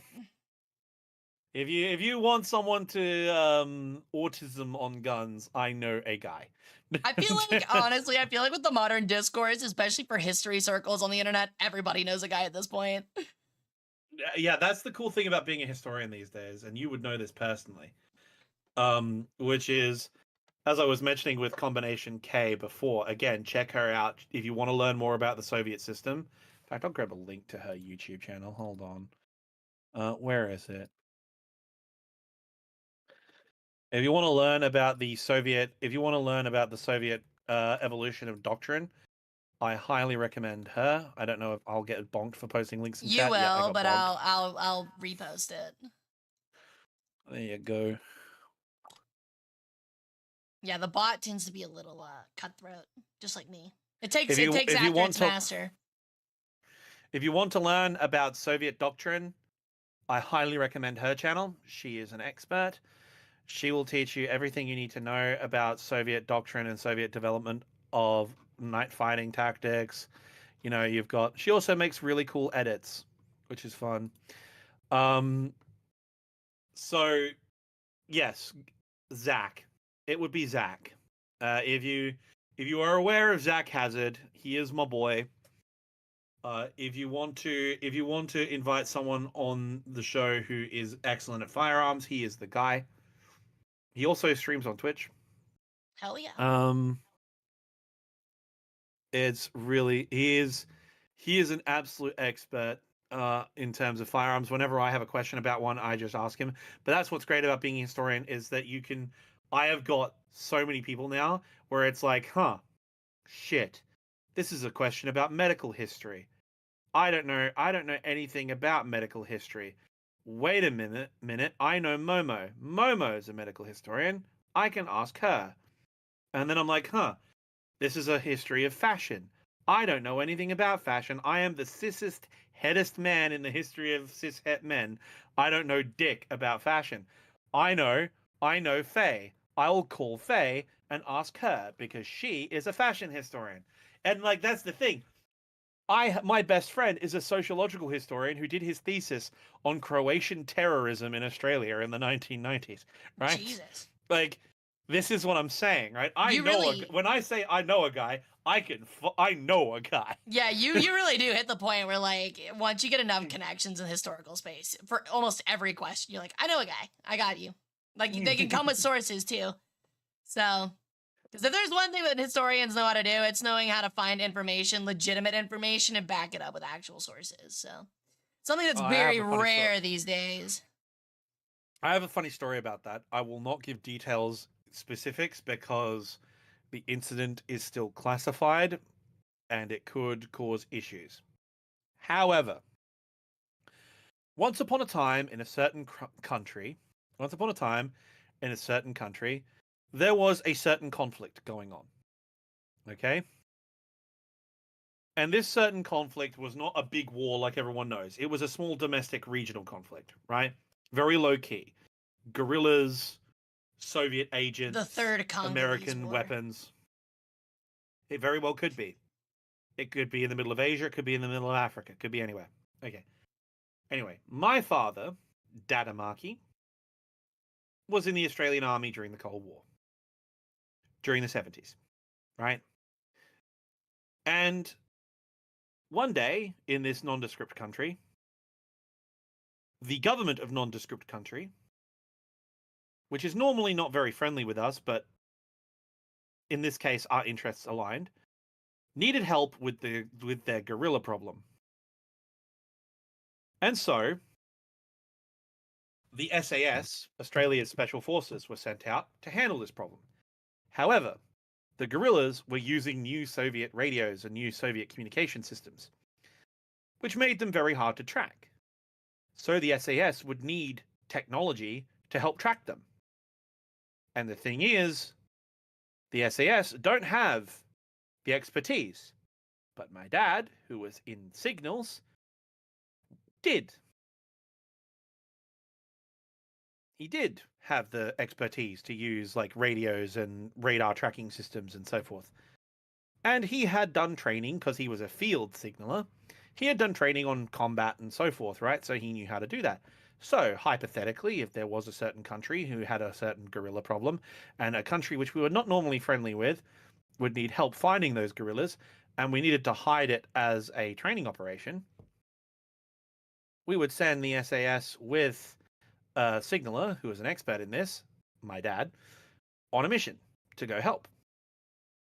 And it was all very secret, top secret, hush hush, right? Still classified to this day. Problem. This country is very mountainous. And so during one of these missions, while my dad was sitting on a mountain with the radios doing the thing, the helicopter crashes. And people die. Which means there now has to be a top secret squirrel rescue mission to get the helicopter. There has to be a bunch of shit going on. Yada, yada, yada, yada, yada. Anyway, I can't give any more details than that because that is, again, classified. However,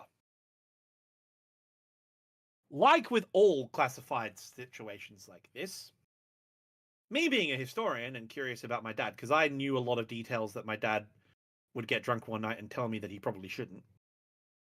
Using some of the information I had, I decided to go digging. And after a while, I found the helicopter. I found the statements from the people on board the helicopter. I found questions in Parliament about what happened. I found news stories from the time talking about the guerrilla forces that were active in that country and Australian forces getting damaged by those guerrillas while training with this friendly country, right? I found all of this journal entries. I found questions in Parliament. I found everything. And then I took the bits of information that I knew colloquially and then pieced it all together. Like I had like 50 to 100 sources and I pieced it all together slowly and then I built up what I think happened. And then while me and Dad were talking one day, I'm like, "Hi, Dad. You know that thing you can't talk about?" He's like, "Yeah." Let me give you a hypothetical. And I went through all my findings. I went through everything and what I think happened. And I see my dad go white as a sheet. That's funny. My dad just stops and stares and simply asks me, "How the fuck did you find all this?" And I just said, "I went digging." Forget the thing about historians is there's one thing we're trained for. It's digging. We So really are. I went digging. And you find shit when you go digging.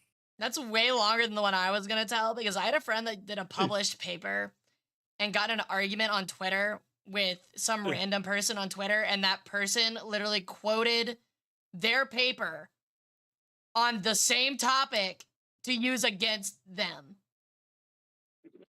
Like literally, Fucking love it when they do that. like literally quoted their paper in an argument to try and prove them wrong, and it was like, no, this is actually proves my point. I know because I wrote the fucking paper. Like, This reminds me of a conversation we had about a certain YouTuber who didn't read the full source properly, and so he would quote the yeah, source. And then you read it and you're like, hey, this is why you read the whole fucking thing. Sorry. ugh. All right, friends. Do we have any last minute important questions? I think we can take about one more, maybe if we've got one. It's time for this bird to start hitting the bed. I got work tomorrow. As I said, we gotta raid Adrian. It's his debut. It's his We first do, day back. yeah. I forgot that was his debut today. We definitely have to do that. Are you a It's chicken? No, Adrian a has peregrine come back. falcon. These feathers don't come for free. I do feed a family of These- 5, though. Look, this is one of the few peregrine falcons that has cake. True. Because True. real peregrine falcons, like real birdie peregrine falcons, are some of the lightest and sleekest birdies in the world. There's a fun fact for you: fastest animal on the planet, baby. They give extremely hard steppies, too. Usually just crack your skull. Like, not even as a joke. Just straight to skull. Oh goddamn, Hara, you're saying all the right things right now. I know, Saying right? all the right things. I know, right? This- There's nothing hotter this than your koala. brain spilling out and cooking on hot asphalt. All right, with that, Look- note, we're gonna rate out. Look, all I'm saying is someone outed me when I was talking to V Fleet the other day. I was like, who are your favorite V Fleeters? And I'm like, oh, I like Eve, I like Lucy, I like Josie, I like Habu, I like Nini, the new one. And it was like, oh, so all the tall 6-foot ab-ridden tomboy ones. Rip. Yes, kill me, Rip. woman. All right, friends. So But- we're gonna go ahead and rate on let's- out. It was an honor having you, Anamarchy. I hope you had a great time because I know Oh, I man. did. The honor is all mine. The honor is all mine. I like your style. Well, thank you. We're gonna go ahead and rate on out to Adrian, if I can spell his name right. Auguste. She's a very pretty bird, chat. I She's do a try very my pretty best. bird. I am pretty, yeah. So he's playing War Thunder. He actually just started, so fuck yeah. So you guys go have fun with him. I will see you guys back on Saturday at 8 p.m. CST. We will be doing New Vegas. As we've been doing, we're going to resume our playthrough. If you pay $10 to the Ko-Fi to kill the next human I see, Yeah! we've already wiped out 4 whole towns. So let's just say we're on our genocide run. So I hope you guys have a great rest of your night. You guys have a great rest of your week. And I will see you guys on Saturday. Bye, friends. Let's Bye, everyone. go! Bye-bye. Let's go, Red Adrian, my boy!